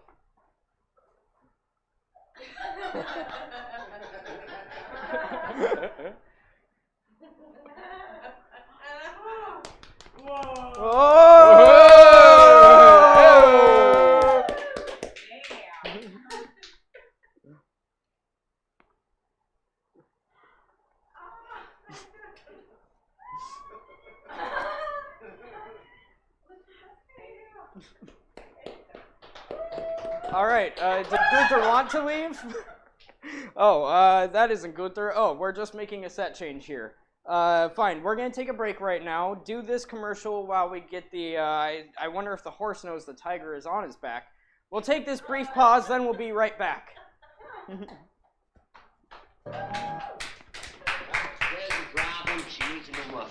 Can you fix it right now? No, I'm all jammed up. You'll have to leave your car. How can I get to work? Hey, Ralphie, give my friend a lift downtown. Go ahead, Ralphie.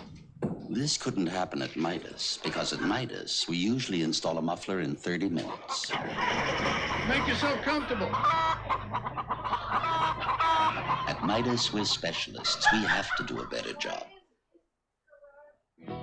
Right now, it's picnic month here at your neighborhood Kentucky Fried Chicken store. So come on and have a picnic with my good hot Kentucky Fried Chicken and fixins. Get a bucket of chicken. Have a barrel of fun. Make it a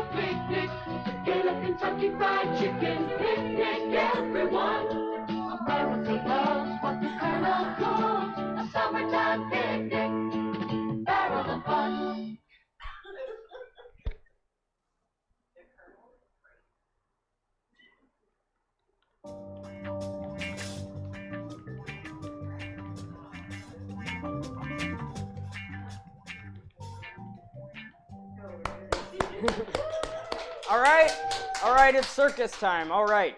We're now back with Gunther Giebel-Williams, and there they go for the shovel. And friends, here they are.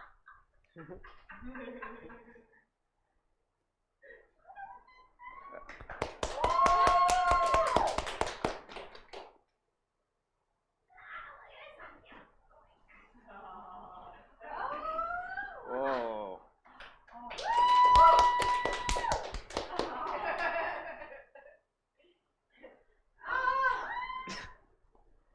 Oh. Oh, good heavens. Wow.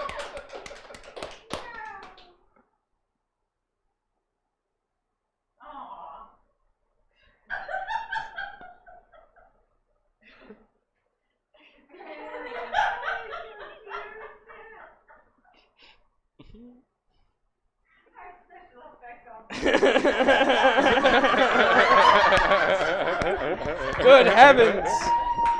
Oh. No. Oh. Now what am I supposed to do with him?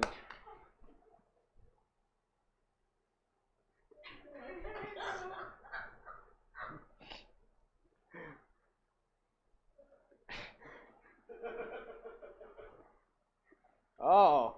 Now where do I put it? These are the juiciest carrots I've ever seen in my life. Know that great joke. What? And give up show business? What? And give up show business. He's fascinating, isn't he? Yes. We'll take a break. And the circus is in town until August 8th here at the Forum here in Los Angeles. Go see it. We'll be back in one moment. Yes, we will, because I know.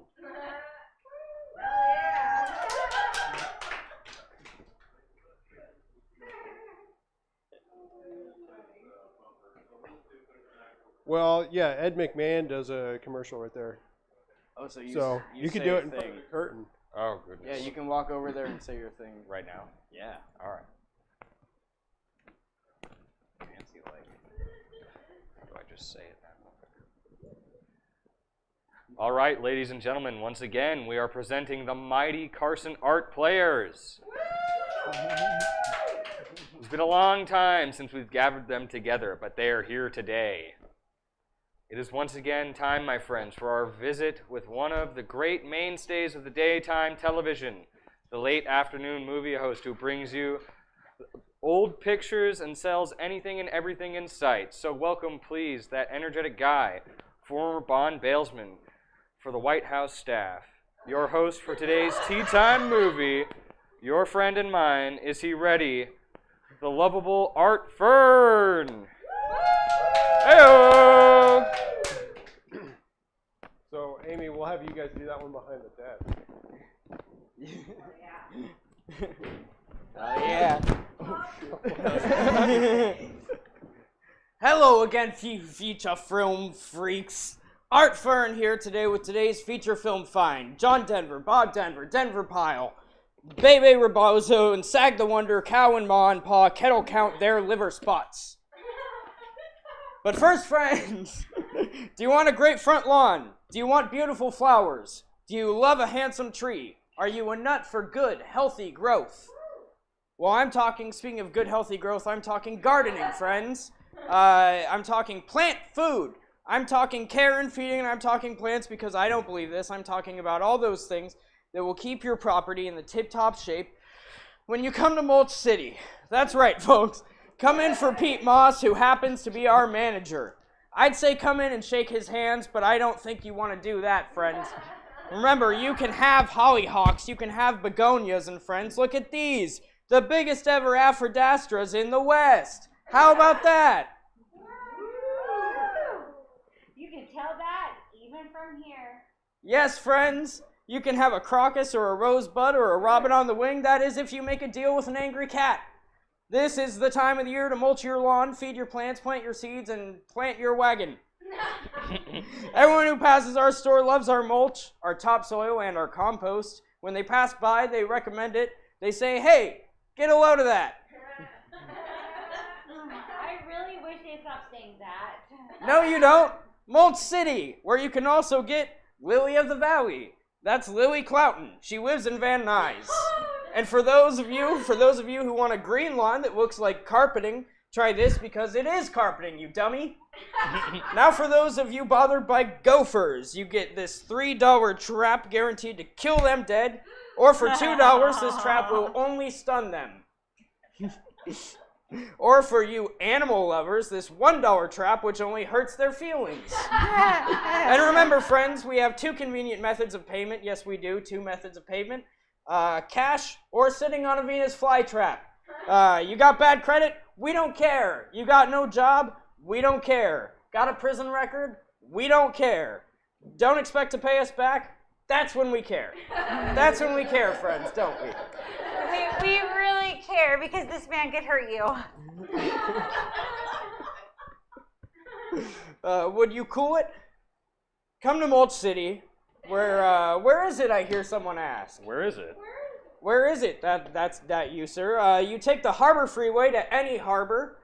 Take a left on one freeway to another freeway until you come to... The fork in the road, that's right. That's right, friends. That's where you'll find Mulch City. Now back to our flick. Tuesday Weld, Rick Monday, Doris Day, Dennis Day, Fay Ray, and Maine's the Wonder Moose, and Superman stuffs his underwear in a coin return. Oh, we're back already. That was Mama Cass, Father Hines, Brother Theodore, Sister George, and Splots the Wonder Seagull, and King Arthur hurts himself on a chastity belt. But first, friends, do you get up in the morning with a racking cough, chest pains, neuritis, neuralgia? Do you, friends? Do you? Yes! Well, turn off your set. I can't stand being watched by sick people. Now, maybe, friends, you have all these ailments because you smoke, which is why I want to tell you about the Schlick Smoking Center. Now, we're here to talk about your dirty, nasty, filthy, disgusting habit. But just remember, folks, there's one good thing about your dirty, filthy, nasty, disgusting habit. It keeps you from smoking. Is that good? Yes, it is, Matten. Oh. Not mine. I said breath. Have you tried to give up cigarettes and find yourself running into the bathroom and smoking? Or have you found yourself running to the bathroom and not smoking? That's another problem we don't treat. At the Schlick Center, we give you a list of things to take your mind off smoking, such as have a vasectomy done with a butter knife. Run through Nurek yelling, "I got the goods on Big Ralph!" Stick a raccoon in your shorts. That'll keep you on your toes if you have any left. And what do we tell our patients, Matten? Don't forget oral gratification. That's right. Oral is one half of our counselor who will help you cut your smoking in half. Yes, he'll help you cut your smoking in half by sewing up the right side of your mouth, which might enable you to form a lasting friendship with Buddy Hackett. And remember, all our counselors are trained in the delicate art of persuasion and logic. There are men who will reason with you, talk sense, and if these methods don't work, Big Bruno hits you in the head with this board. Right now, here's one of our satisfied customers' friends right here. How do you do, sir?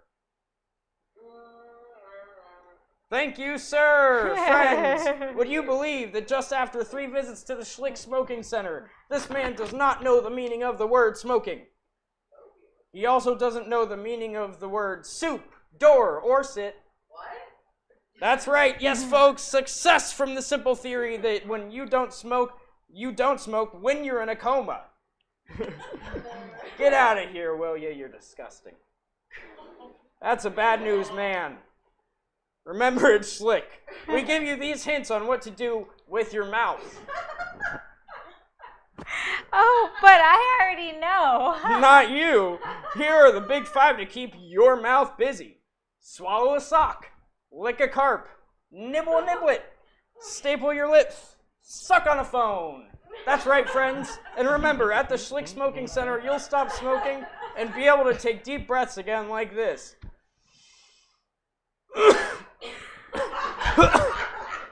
Now that sight should make you want to give up smoking. It also should make you want to give up your wife and some of your kids. So come to the Schlick Smoking Center. You take the Ventura Freeway to the Slauson Cutoff. That's right. Cut off your Schlossen. Get back in your car for 2 miles until you see the giant neon iron lung of the Schlick Smoking Center. Now back to our flick. Billy Graham, Sheila Graham, Virginia Fred Buzzard, Fred Muggs, F. Lee Bailey, J.P. Morgan, and J.C. Sneed, and Shaft sits in his grits. Oh, we're back. That was W.C. Fields, H.R. Bob Haldeman, J. Fred Buzzard, Fred Muggs, F. Lee Bailey, J.P. Morgan, and Scratch the Wonder Crab, and Gidget gets reported to a clinic. But first, that ain't easy, friends. Friends, I want to talk about diet. Is your diet out of whack with the times? Do you feel sluggish, worn out, fatigued? Then I've got some. Is your sex drive stuck in normal or in neutral? Stuck in neutral? I've got some for you.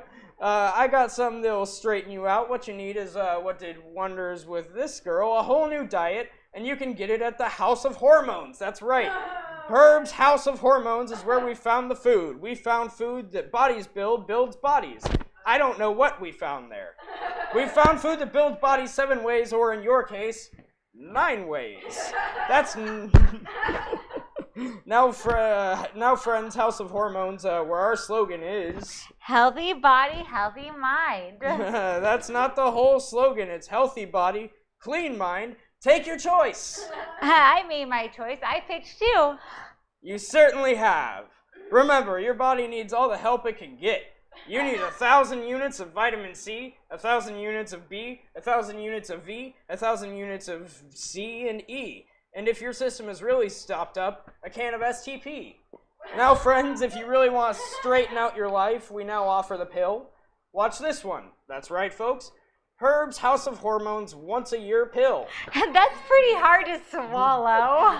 If you think that's hard to swallow, wait till you hear our prices. That's right, friends. At Herb's House of Hormones, where we ask the most important questions about vitamins. Are you getting enough every day? Because we're told most people in the United States don't get, not only in the United States, people all over the world don't get their daily requirement. Isn't that right, Matten? Oh, don't go by me. I'd love to go by you, very slowly, and once around. Remember to come into Herb's House of Hormones, where you can examine our avocados, feel our vitamins, and look at our herbs. And if you don't like herbs, look at Carol's. What's our special this week, Matten? Granolas. They're really very good for you. Just look at these granolas. And friends, they are good for you. Oh, are they good for you? You come to the House of Hormones, where you can go back to nature. And if you don't like our prices, go back to nature. You can be like Ul Gibbons, the famous nutritionist and nationalist naturalist. Yes, you can be just like Ul Gibbons if you want to be an old man who eats shrubbery. Oh, no. Does he really do that? Yes, he does that. He eats a lot of shrubbery. That's Herb's House of Hormones, where you can get these important health books. Just a few titles. You and Your Organs, The Heartbreak of Psoriasis, and The Real Heartbreak of Dysentery. And the ever-popular, I Upped My Energy Supplement. Up yours! That's right, friends, and for real help, a prune. Just one in the morning, and you're good for all day. This will give you the get up and go. The prune is only $6.95. If you don't like the price, get up and go! House of Hormones helps you during the upcoming meat shortage. We feature mock meatloaf, and if you don't want to mock a meatloaf, come in and heckle a chicken. Can you do that? Not only that, you can come to Herb's, where we will rent you an 80mm film that will help your sex life. Did you know that? Yes. It shows you how sexually potent you become after eating wheat grain and barley. That's right, the first nutritional porno film, Deep Oat. Deep Oat. That's the House of Hormones. You take the San Bernardino Freeway, go to the San Diego Freeway, make a right, look for the giant revolving kumquat. That's Herb's House of Hormones. Well, we gotta go now. Tune in tomorrow for Abby Lane, Frankie Lane, Jack LaLanne, Michael Caine, and Les Crane and the Little Rascals form a circle. Woo!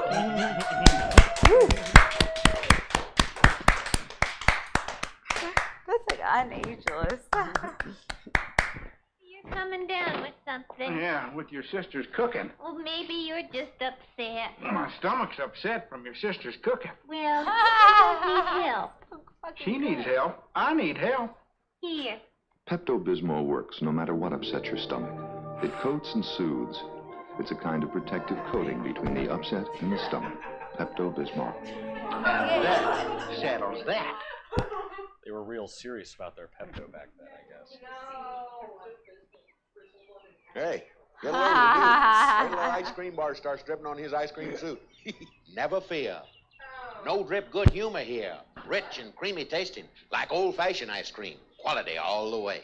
Only good humor is no drip. Melts slow, drips less. Doesn't mess you up. Try no drip good humor mess person. Good humor melts in you, not on you. I miss commercials.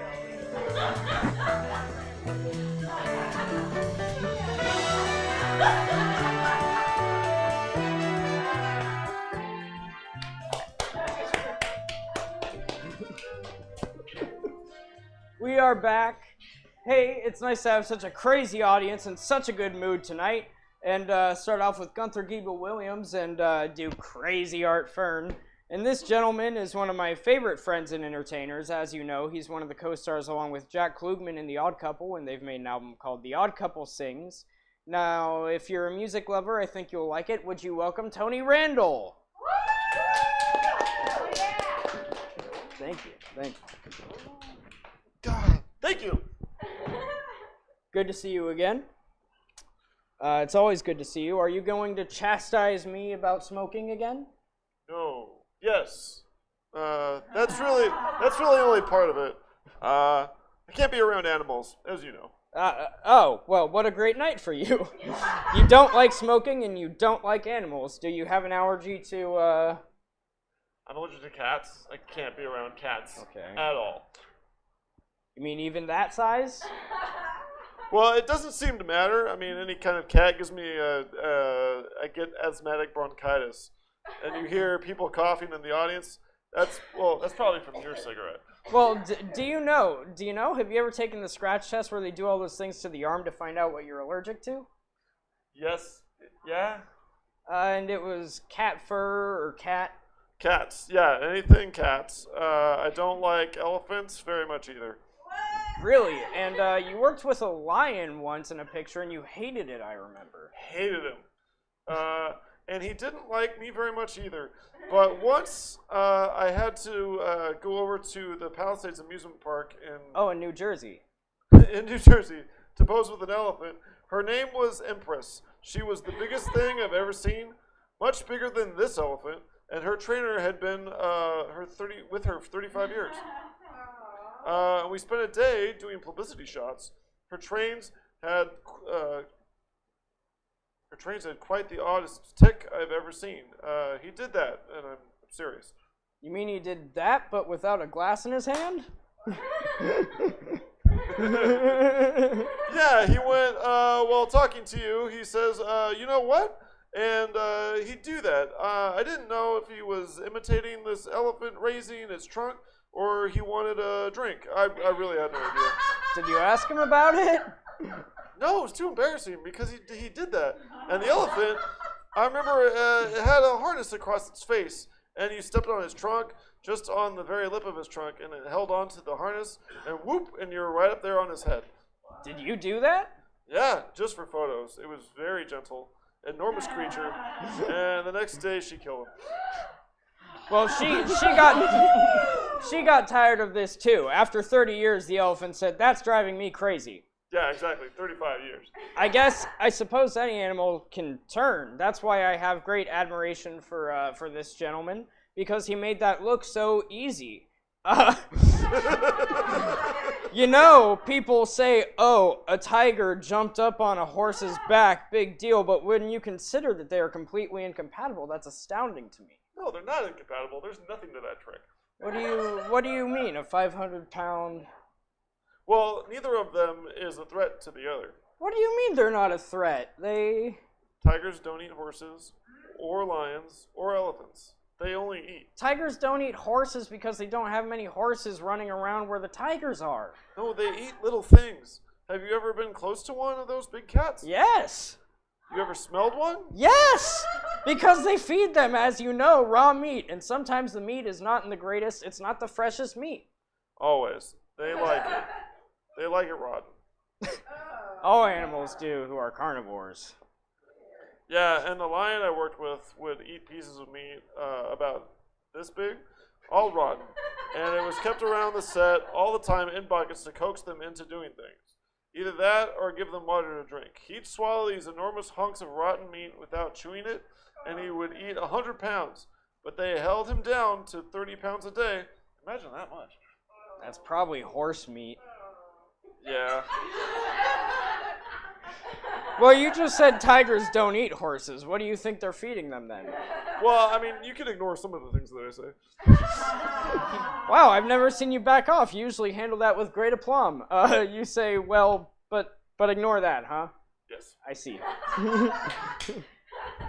That doesn't mean, it's not true, but I'm just giving you an option. Did you go to the circus as a kid? Did you enjoy that? Yes, my mother... Did you ever work your way in? I remember doing that, carrying the buckets of water for the elephants and holding the stakes when they used to drive them, the guys with the sledgehammers. Now they have the automatic pile drivers, but the fascinating thing used to be... the elephants. No, it was the guys driving the stakes for the big tent. Oh, one on top of the other? About 6 of them around the stake, in rhythm, driving it, and I thought it was incredible. You don't see that anymore. No, the most incredible thing was the elephants, because they used the elephants to set up the circus, like lift the main mast. That was the most fun to go and watch. I remember the first time I ever saw the circus, I was about 6. My mother took me to Madison Square Garden, and now I'm watching you smoke.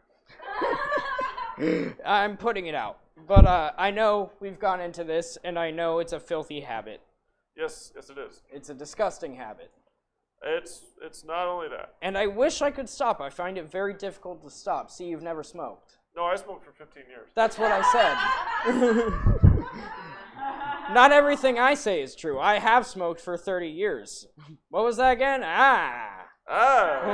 So it's twice as difficult for me. It wasn't difficult for me to stop, I must say. It was very difficult for my wife to stop. Well, she still sneaks and... Yeah, in the bathroom. I only let her smoke in the bathroom. Anyways, my mother took me to the circus when I was 6. And you do remember it for one? You're laughing. Wait, what's... You amuse me.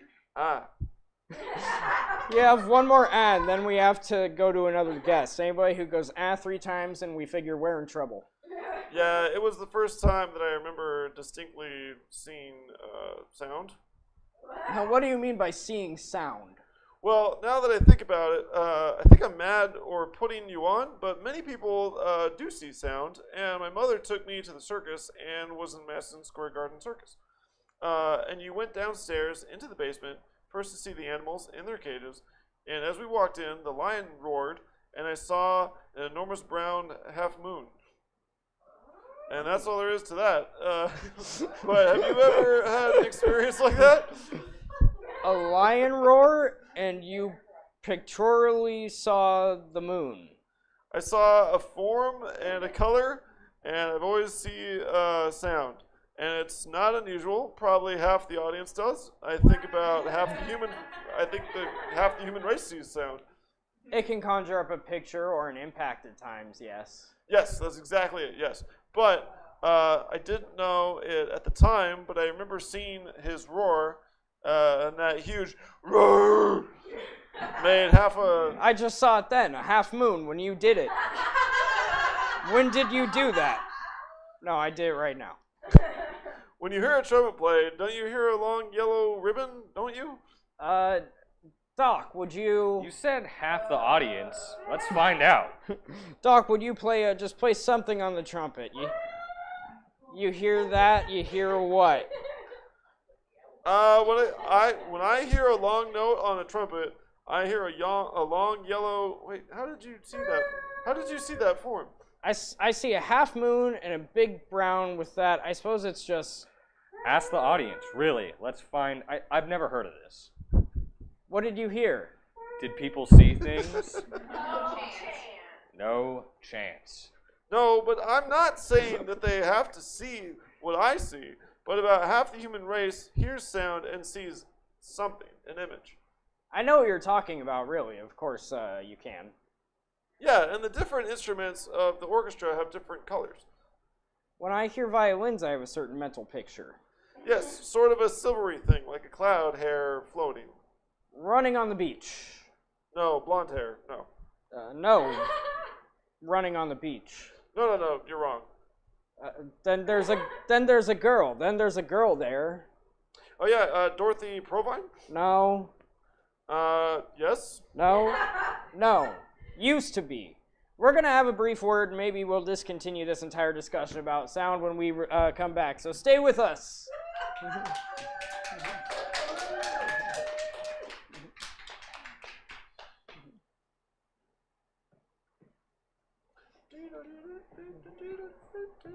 And we're back. Peacock blue, dusty pink frost, China blue frost. Super Rich Eyeshadow by Revlon. In 25 colors you just won't find anywhere else. So super rich they last hours, without a touch-up and without creasing. Dermatologists tested. Sea frost, stormy blue, baby strawberry. Super Rich Eyeshadow by Revlon. Big value in a purse-size compact. Today's the day for Scott's Liquid Gold. Dust is hard on wood, not to mention heat, sunlight, moisture, and kids. Liquid Gold restores and protects this faded-looking furniture. Scratches and blemishes seem to disappear, and Liquid Gold cleans off dirt, grease, water stains, even wax buildup. Liquid Gold is great for all kinds of wood, even redwood fences. Scott's Liquid Gold. It's good for all kinds of woods. There's nothing else like it. It's available in aerosol spray.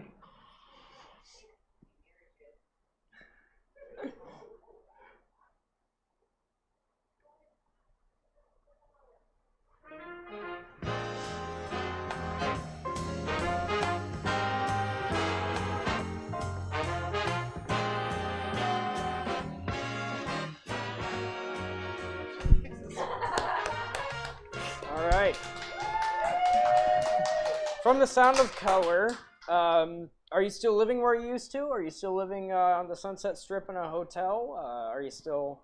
Yes. Yes, it's changed. The whole strip is changing. I live in New York. Oh, I used to live on the strip next to a massage parlor. Yes, that's changed. You know, they're really cracking down on those things. Well, I mean, there was. I stay in a very old-fashioned sort of residential hotel. Very quiet. Don't have a drugstore or a restaurant or a bar or anything. Just quiet. But right next door to it was a porno house. What? That's gone. That's too bad because it was the Climax Theater it was. That's true. That's true. I remember seeing it there. And because I mentioned it here on the air, they gave me a lifetime pass. Yeah, and I took dinner parties there, and they roped off a few for me with a velvet rope, and that's all true, and they served coffee. It was nice. And then they closed it down.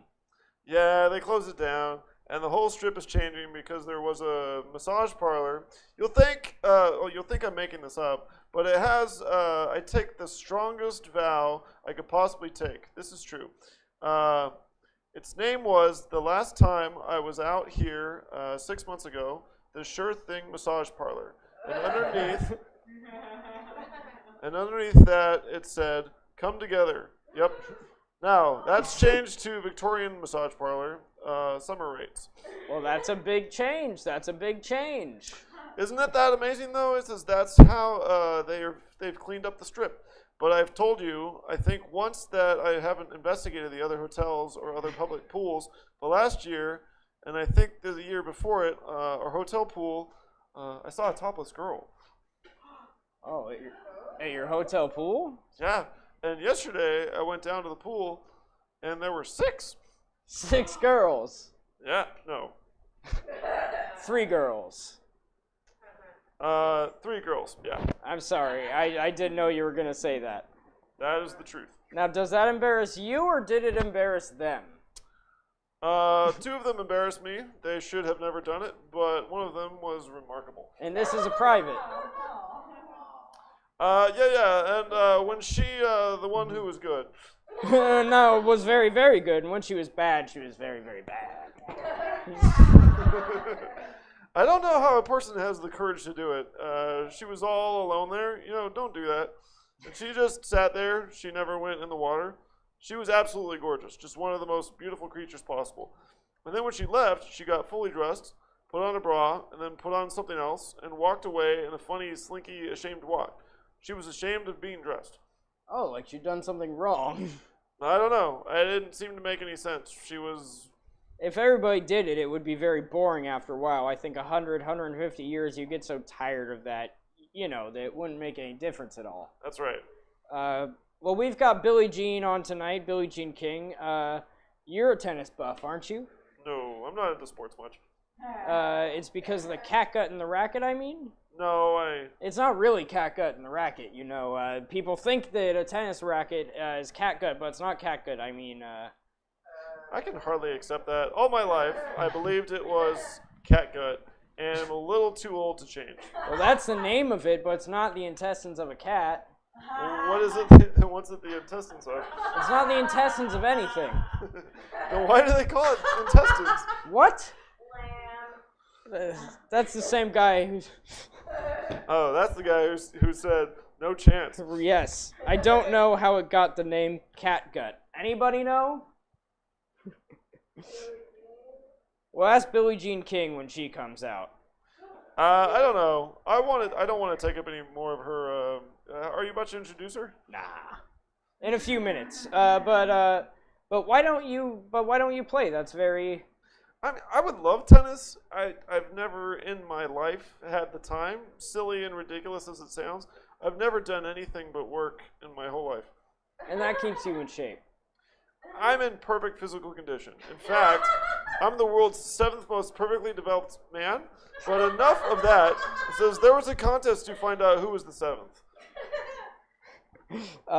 And you were... I was the 7th. Well, you have to take some kind of exercise. I understand that you do push-ups like crazy. Somebody told me you would challenge anybody for push-ups. Oh, I could do 1,000. Well, I'm not about to challenge you. No, then don't challenge me. Well, how many push-ups can you do?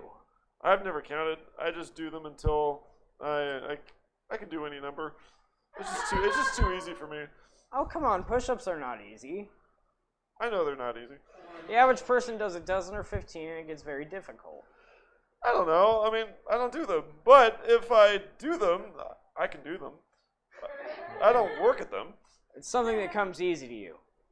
It just happens that I can do them. Now, chinning is hard to do for me. Other people find it easy and can never even become one-armed chins. Not many. Not many people can do one-armed chins. Oh, my entire circle. You'd make a good witness in the Watergate hearings. I didn't know that. Yeah, well, I know that. Just trying to figure out what's real and what isn't. Lots of people can do a one-hand chin this way, grabbing the bar and then using this to support. But very few people can stretch out their entire weight and pull their body up to a bar. Well, anyone who can do ropes can do that. I mean, ropes, you being sitting on the floor like this and then just pulling yourself up to the ceiling like that. And you've seen them do it in competition. Well, but that's with two hands. No, one hand over other hand, and you go right up to the top. And it's like in those competitions, they do that. They begin from sitting, not standing, because you can jump and get ahead of your opponent. See, I did not know that. You bring more interesting material to this show. You told me about rope climbing, the more than I really wanted to know. But we're gonna return. And I'll tell you some more. Some more, fine. Well, in the meantime, if anyone in the audience has a question about rope climbing, they can send it in, and I'll ponder it. We'll be back with Tony and Billie Jean King and Carol Wayne. This is part of my work. With a PhD in biology, I teach and do research in immunology. As a mother, I also try to do a little research before I buy anything for my family. But I must admit, my boys were the ones who introduced me to Tang. They wanted it because they loved the way Tang tastes. And when I saw all the vitamin C it contained, I had to say, okay. Now Tang fits right into my home. The astronauts aren't the only ones who drink Tang. Aren't you glad about the young ones? Aren't you glad about the good times? Aren't you glad about the people who are glad to be with you? Dial soap makes being with people even nicer because Dial works to remove bacteria on your skin that cause odor, so you feel fresh all day. Aren't you glad about the people who are glad to be with you? Aren't you glad? Aren't you glad you use Dial soap?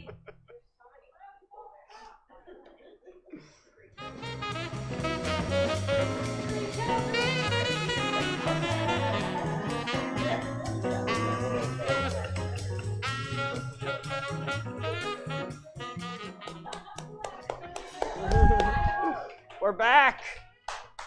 Now, you said you don't participate that much in athletics yourself. No. Well, how do you feel about women in athletics? I'm dead against it. Says, well, I know it makes me sound like a male sexist chauvinist pig. So be it. It's not good for them. It's not. It breaks down tissue, all that running around. And turning nice, soft, adorable flesh into muscle. It's all. I'm all for it and doing those things. They look adorable and cute, but that's enough for them. I think tennis players look adorable and cute. Yeah, nice skaters. You know, the little short pants. Oh, you kind of like that. Yeah, but for the rest, I mean, it's no good for them, and it's man's business, sports. And where they should stay out of it and just stay where they belong, you know. Well, to answer a rebuttal in equal time, because I'm not your best witness on this, Billie Jean King. It's not me. I'm reading. It's a woman's business to be cute and adorable, and as long as that's understood, then they can do anything. I happen to think you can do both. And this young lady certainly proves it. She'll pull off an incredible win at Wimbledon and winning the women's singles, the doubles, the mixed doubles. And of course, you probably know that she's agreed to meet Bobby Riggs, the man who kind of demolished Margaret Court in a rematch, they say, in a winner-take-all match, which could amount to some $300,000. Would you welcome, please, Billie Jean King?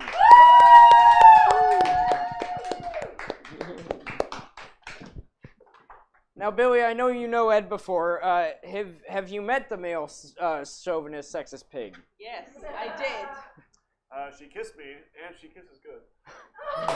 You see, you destroyed his whole image. Shock.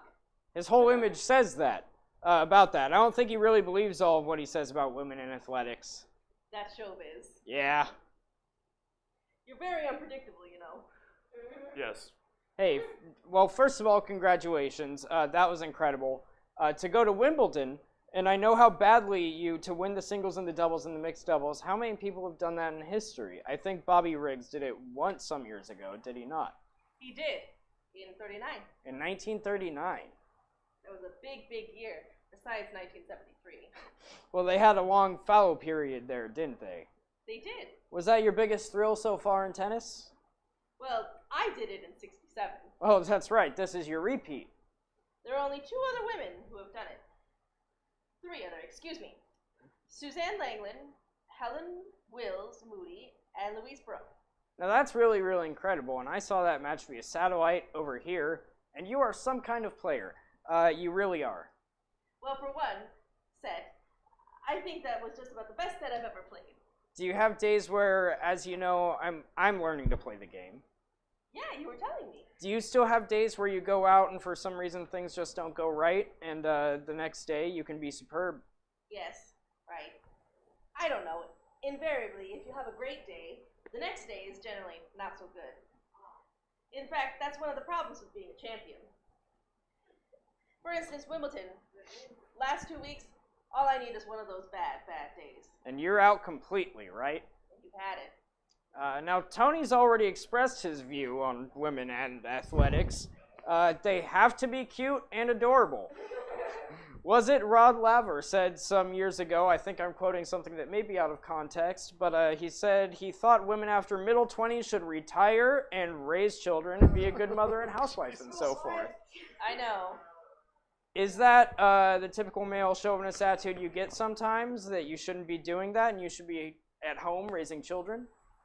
I think people are changing, especially fellows who have daughters. I really noticed a lot of fan letters from them, and just speaking to them, they say, boy, I have changed. Since I'm holding that little girl in my lap, all I think of the opportunities that she's going to have. I certainly want her to have the opportunities as maybe a son would have. Now, how old were you when you first started playing tennis? I was 11. Oh, 11 years old. Why was it that tennis, I remember when I was a kid, tennis was considered a sissy game for a man to play?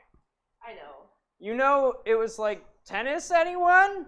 Right? It was almost like it was a rich people's and chic and country club.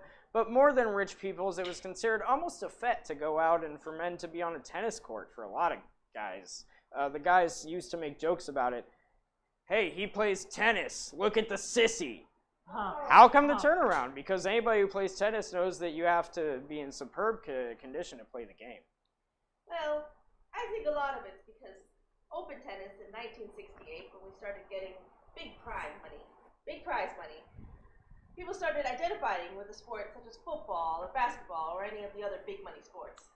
And people started realizing that they didn't have 5 hours a day to play golf. We've got a lot of people who just used to play golf, either swing over to tennis or they play both.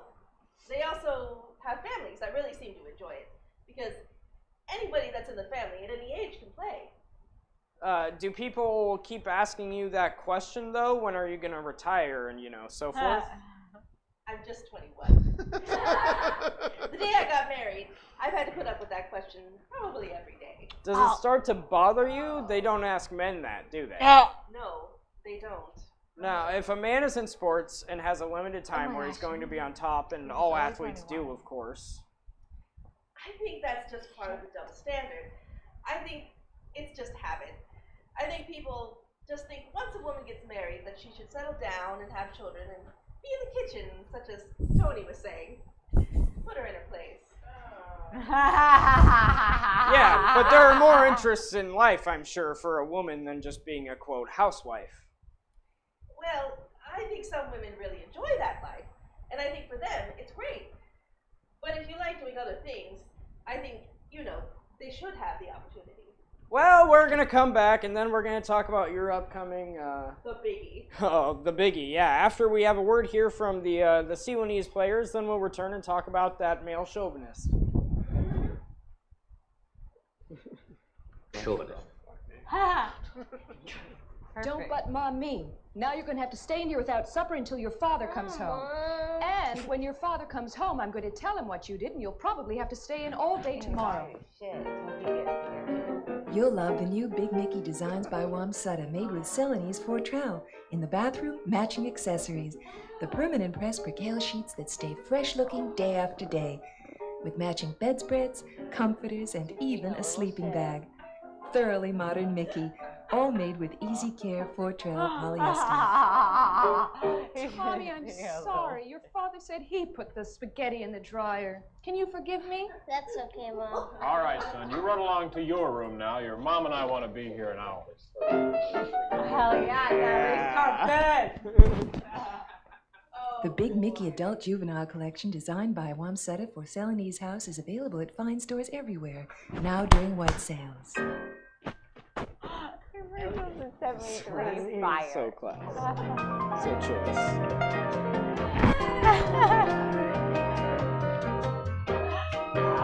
73 commercials fired. All right, thank you. And now you guys have been talking. Now are you quizzing Billie Jean here? He says, "Do you drink?" I mean, we were having a private conversation. Well, that's all right. Now, this is an interesting question. I hope it doesn't embarrass you.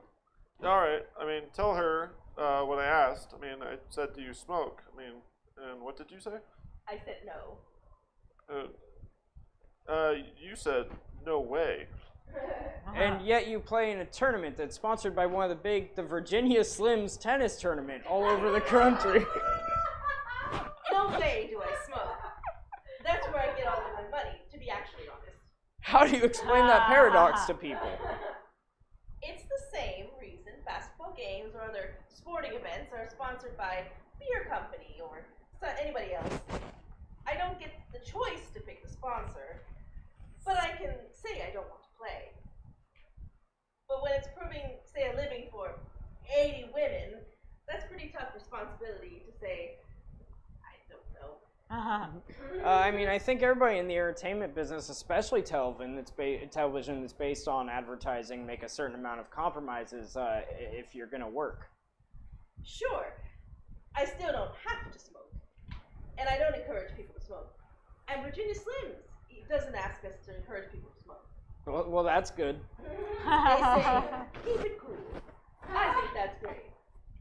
Yeah, let's talk about this match, which Bobby Riggs, well, they certainly are. Bobby Riggs is the most interesting gentleman, and as he will tell you himself, oh yeah, and I don't say this patronizingly, he admits he's one of the great hustlers or con people of our times. And the people who know him, I've not met the gentleman, he's been on the show when I was off once, but all the professional tennis players I talk to say that he's one of the all-time hustlers. Not only with tennis, but with golf or gin rummy or whatever it is, he's got something going. He's kind of proud of that fact. He's constantly competing. He'd probably have a race with you in the gunny sack. Jump in the gunny sack race and across the floor and hear everything. He'll bet on anything. Does he usually win these type of events? I don't know him, actually. You never really... I never hit or bet against him. I haven't spent any time with him. I don't know him. All I know is the last time we made an announcement for the match in New York, he was yelling. And of course, they say, getting close, you know, we need a tight shot in the photo. And I'm going, he just yells all the time. I finally found someone who's a bigger mouth than I do. It's really quite nice.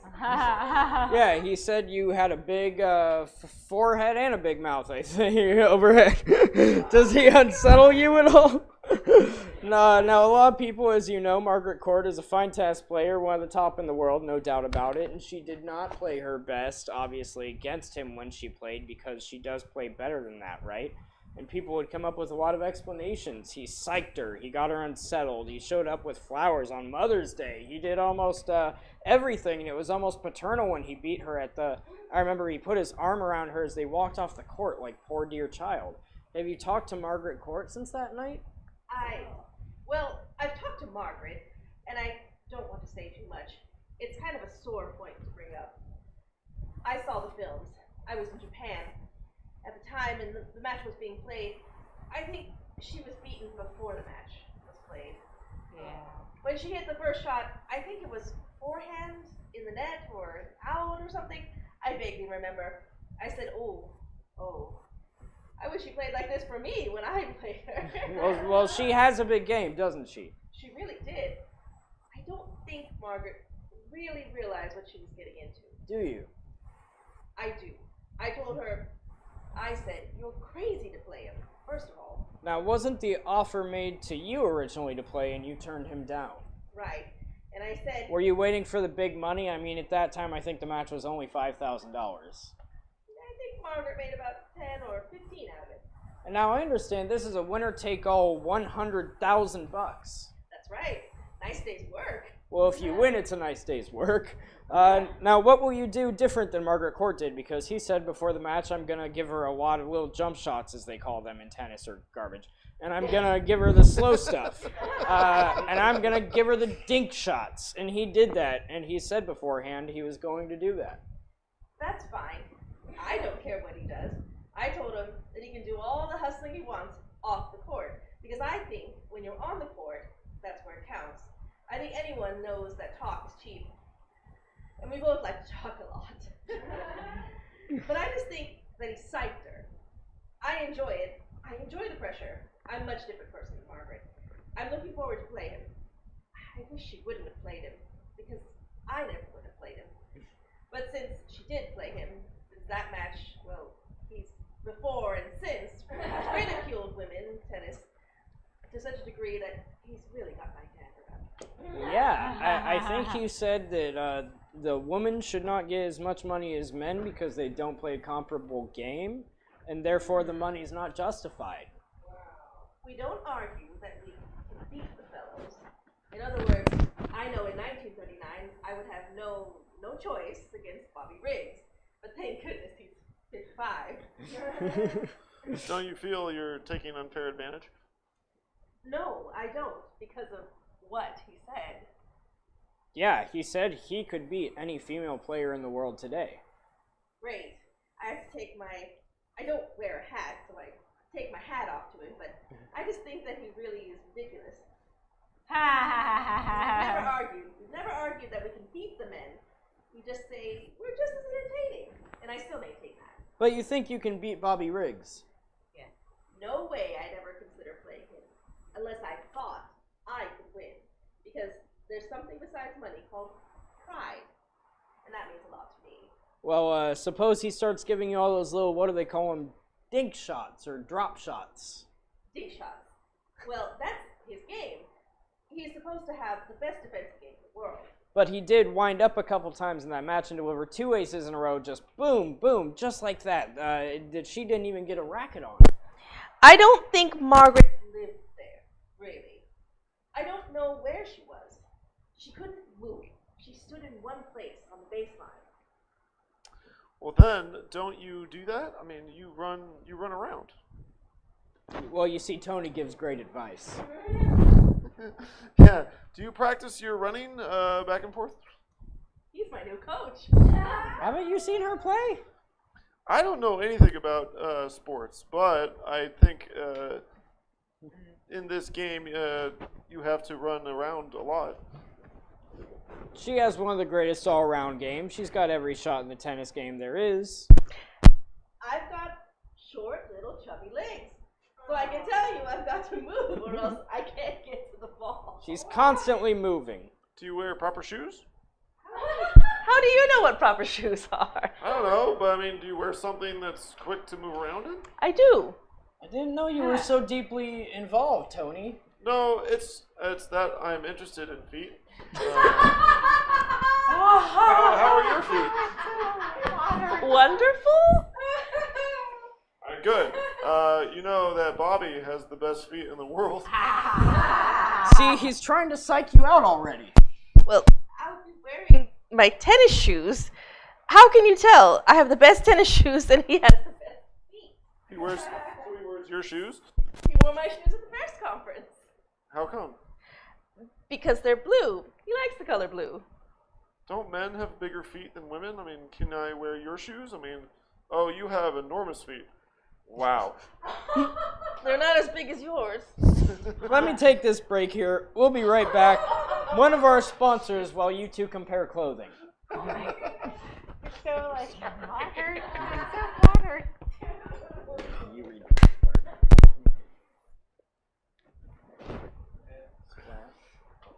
Splash. That's refreshing feeling you get with Nesta Iced Tea, America's favorite instant, or Nesta Iced Tea Mix. Already lemon and sugared is also the name of the Big Splash sweepstakes from the makers of Nesta. Grand prize, a fully installed Aquatech concrete swimming pool. Other prizes, 5 Eastern Airlines Florida weekends and 100 Cola California bathing suits. Woo. Get entry blankets at participating stores. Blanket blanks at participating stores. All right, Splash Sweepstakes, Box 900, Blair, Nebraska. Sweepstakes ends September 27th. All right. I know I'm smoking. We're still trying to find out about catgut, and we're still not really sure where it came from. I thought it was really catgut. I mean, it used to be lamb, and then It's all metal today, isn't it? Not the strings. No. I don't want you as my coach. That's some of the rackets. But I gave you good advice about running around. You play with a wood racket. I usually play with a wood racket, right? I think it's whatever's comfortable for the person that you, Do you hit that ball as hard as you can? Sometimes. Ah. Sometimes I hit junk shots like Bobby Riggs.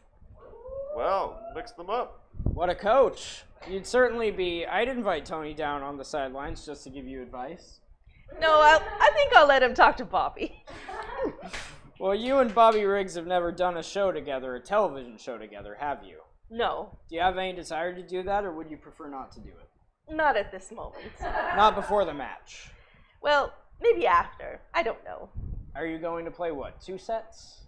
I don't know. We may play 3 out of 5. If you had to project, how would you say it was going to come out? Every time Muhammad Ali is on the show, he always predicts. How many games do you think you'll beat him by? It's funny you asked me that, because some newspaper man asked me the other day, and he said Margaret Court won that 3 games out of... 3 games. He said, what do you think the odds would be? And I said, because Margaret got 3 games, and Bobby never played. Bobby and I never played. I have to give him 4 to 1. Could be very objective. But being a very subjective person, a very emotional person, I said I really feel I can win it. As to what the score would be, I haven't really gotten psyched into that thing yet, because I don't know when we're going to play it. I'd like to know the date. And then I just kind of... Do you really have to psych yourself emotionally into the game? Yeah, I psych myself. For Wimbledon, at least. Oh, about 4 or 5 months. Really? Oh, yeah. How do you do that? I mean, do you just start programming your... Yeah, I just think about it every day. Think about the atmosphere and the electricity that there is when the people are there. And I picture running down every shot. Oh, and beautiful music. I would think that the more you think about it, the more uptight you might get about it. No, I love it. Don't look him in the eye during the game. We'll take a break. We're coming right back. Behind the fan. I think it's cold. If I was you, I'd hit me with that racket. Right? Bonk.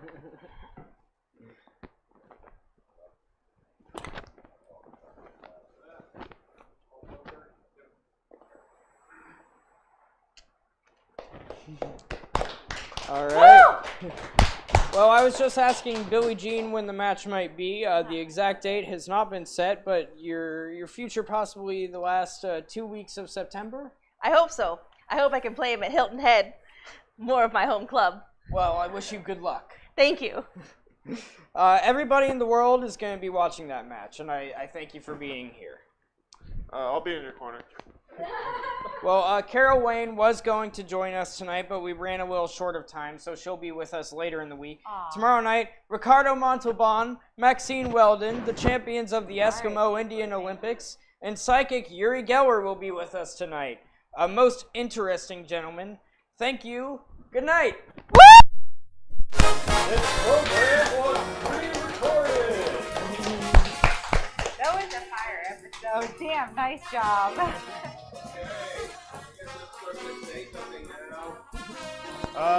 Hey everybody, I'm Stephen Ferris, and I played Gunther Evil Williams in tonight's production of The Tonight Play. Hell yeah! What is The Tonight Play? It's what did you just see? You saw an entire reenactment of an episode of The Tonight Show, reenacted live right here at Stab. What else? What? For some reason. For some reason, because I thought it would be cool to do. Tonight's episode was from July 31st, 1973. Almost the 50th anniversary of the episode. It's off by 3 days because they didn't have a July 28th episode, so I couldn't do it right on the date. This was the closest I could get. And who did you see tonight? Well, we had Seth Draven as Johnny Carson. Nice. His friend Elliot as Ed McMahon. Hell yeah.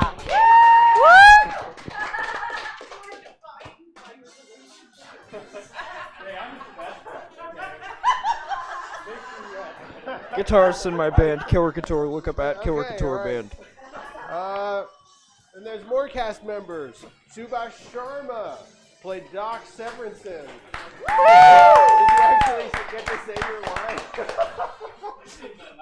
Oh no. No. Well, that's what happens when you guys don't show up to rehearsal, you know.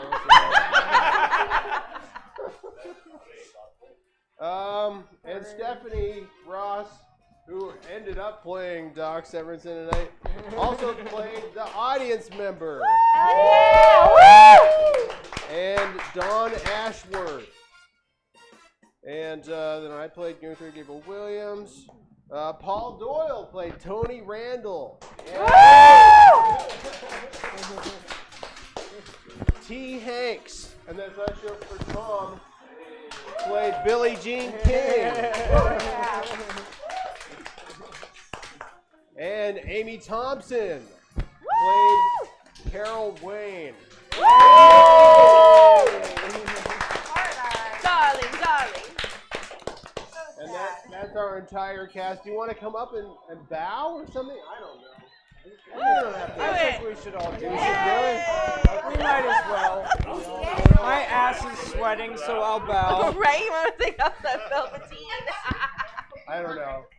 The shows are, you know, at the end of the show, they just kind of like shoot the shit, but they're just like hanging out.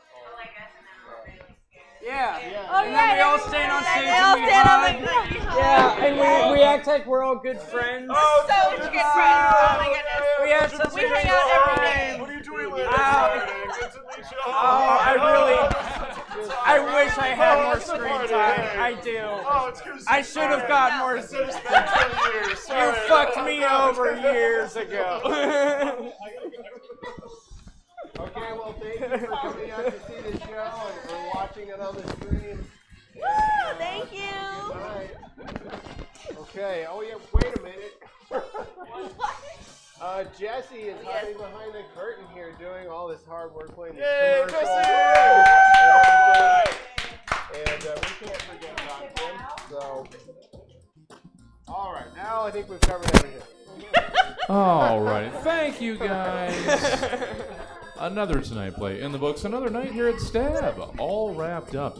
If you want to see what we got going on, well, you can. We're here Thursday through Sunday, live in person, or we're streaming 6 nights a week. Check us out. StabComedyTheater.com for the full calendar of events. Let's send you over to our good friend Dan, online audience. Hold on for the raid. We'll see you back here tomorrow for Strip Comedy at 9. Excellent, thank you. Hope to I'm see in you. Fiddler on Have the a good Roof right night, now. everybody. Yeah, thank you. Woo! Strip comedy tomorrow. Yeah. Oh, I should have brought flyers for the show that I'm in. Whatever. I doubt anyone's interested in Fiddler on the Roof. Oh yeah, I mean I'm interested. It's good,